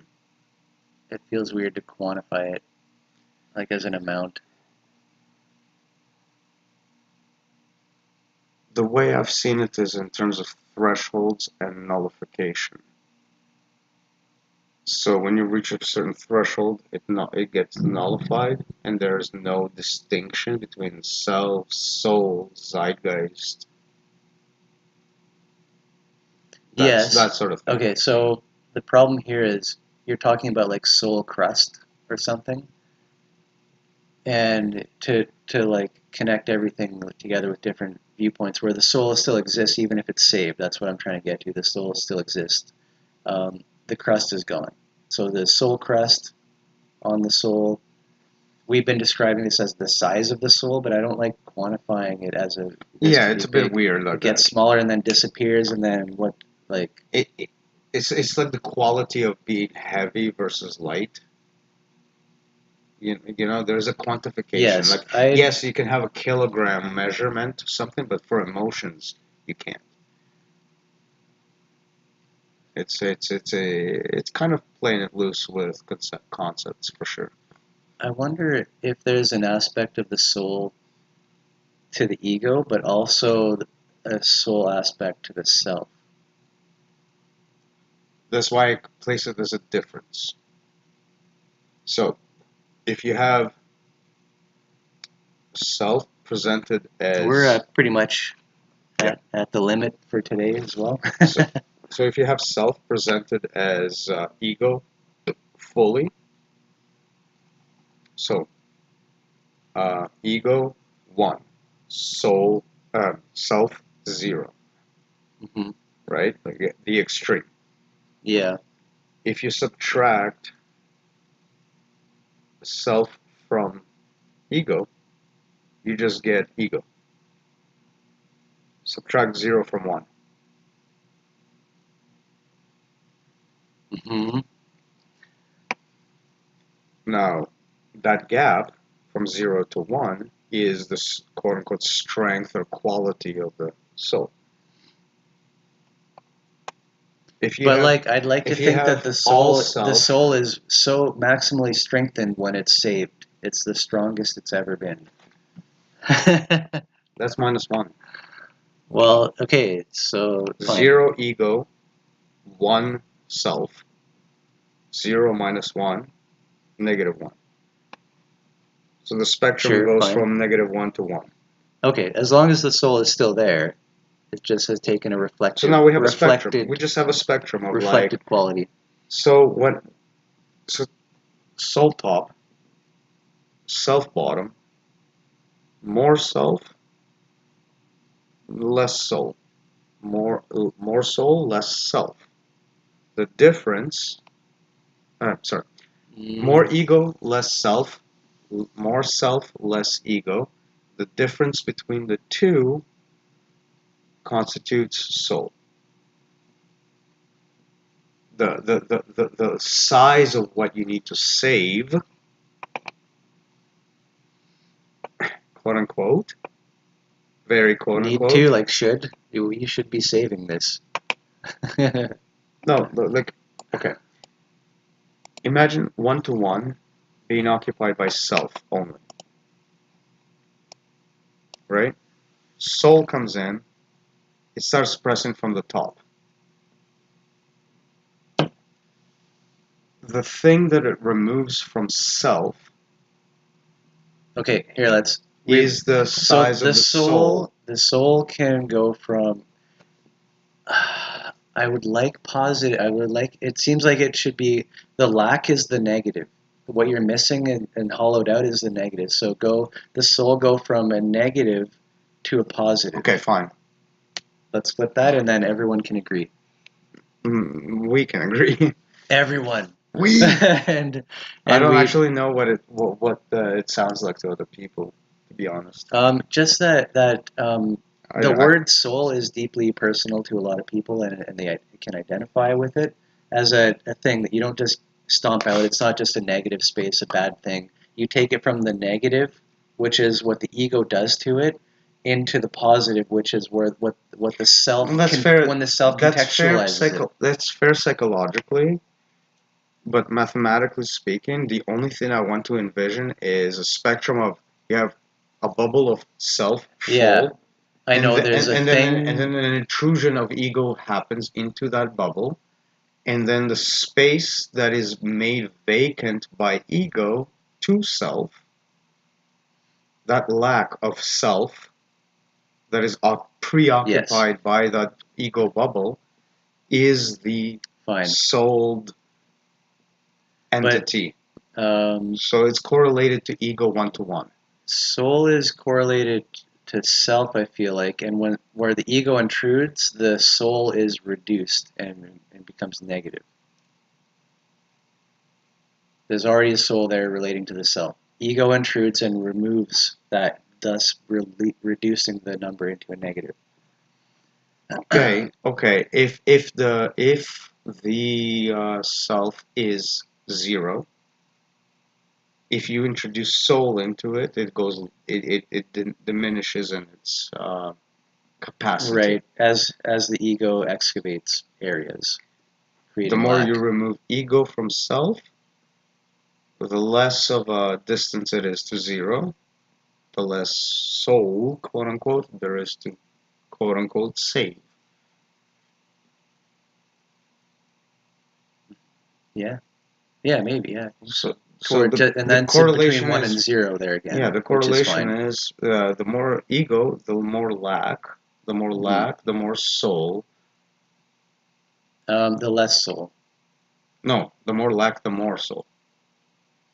If you infuse self with ego entirely, then the whole thing needs saving. The whole thing is being neglected. I'm trying to keep the term soul in a positive light because a lot of people understand soul as something that can be positive. I'm trying to keep it in terms of colonization. Imagine the self being colonized by what's called ego. The more it's colonized, the more it needs saving, fixing. The less it's colonized, the less fixing there is to do. I could still see that as Like soul being removed. I'm seeing a circle and another circle intrude into it, and that's intruding circle inside is both the measure of ego and the measure of soul, aka the exact same thing that ego takes away from the self, the removing of self. We'll have to think about it more. I think we have to draw it up. It's the removing of focus. I want soul to be a positive thing because people identify with it as a word. If we're going to use it, I don't want to say like. No, I'm totally not down with that.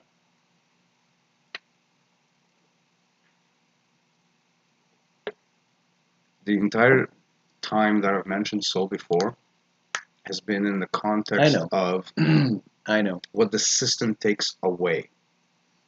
So it's like an infection.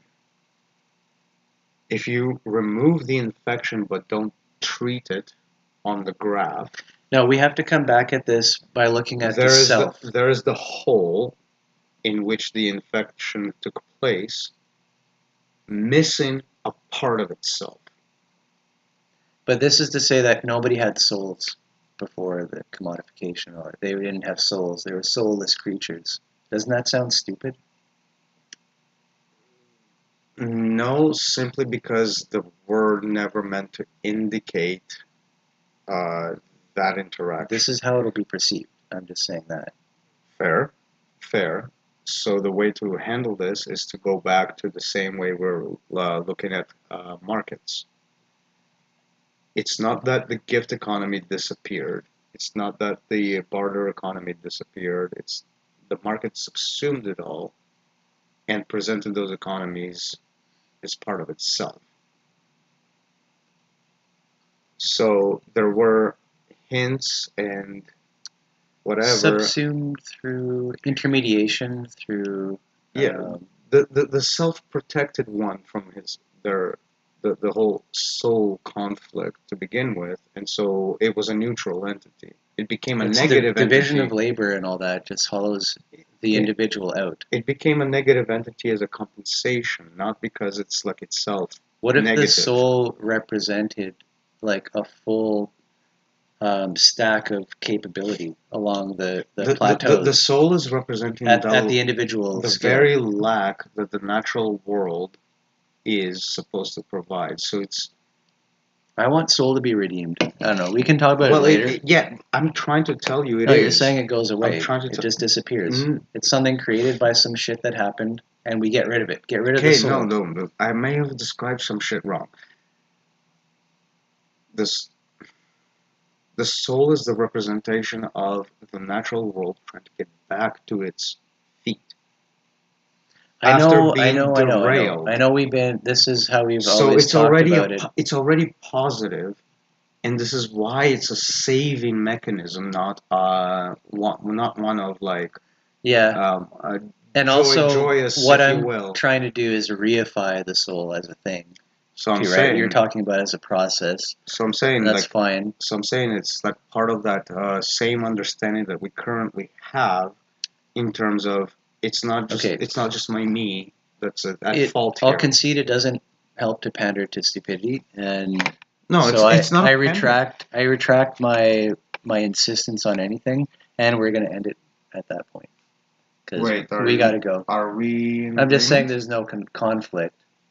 So we are in agreement. Basically, yeah. And with that, we'll be on our ways. Thank you all for watching and participating and commenting. And we'll catch you next time.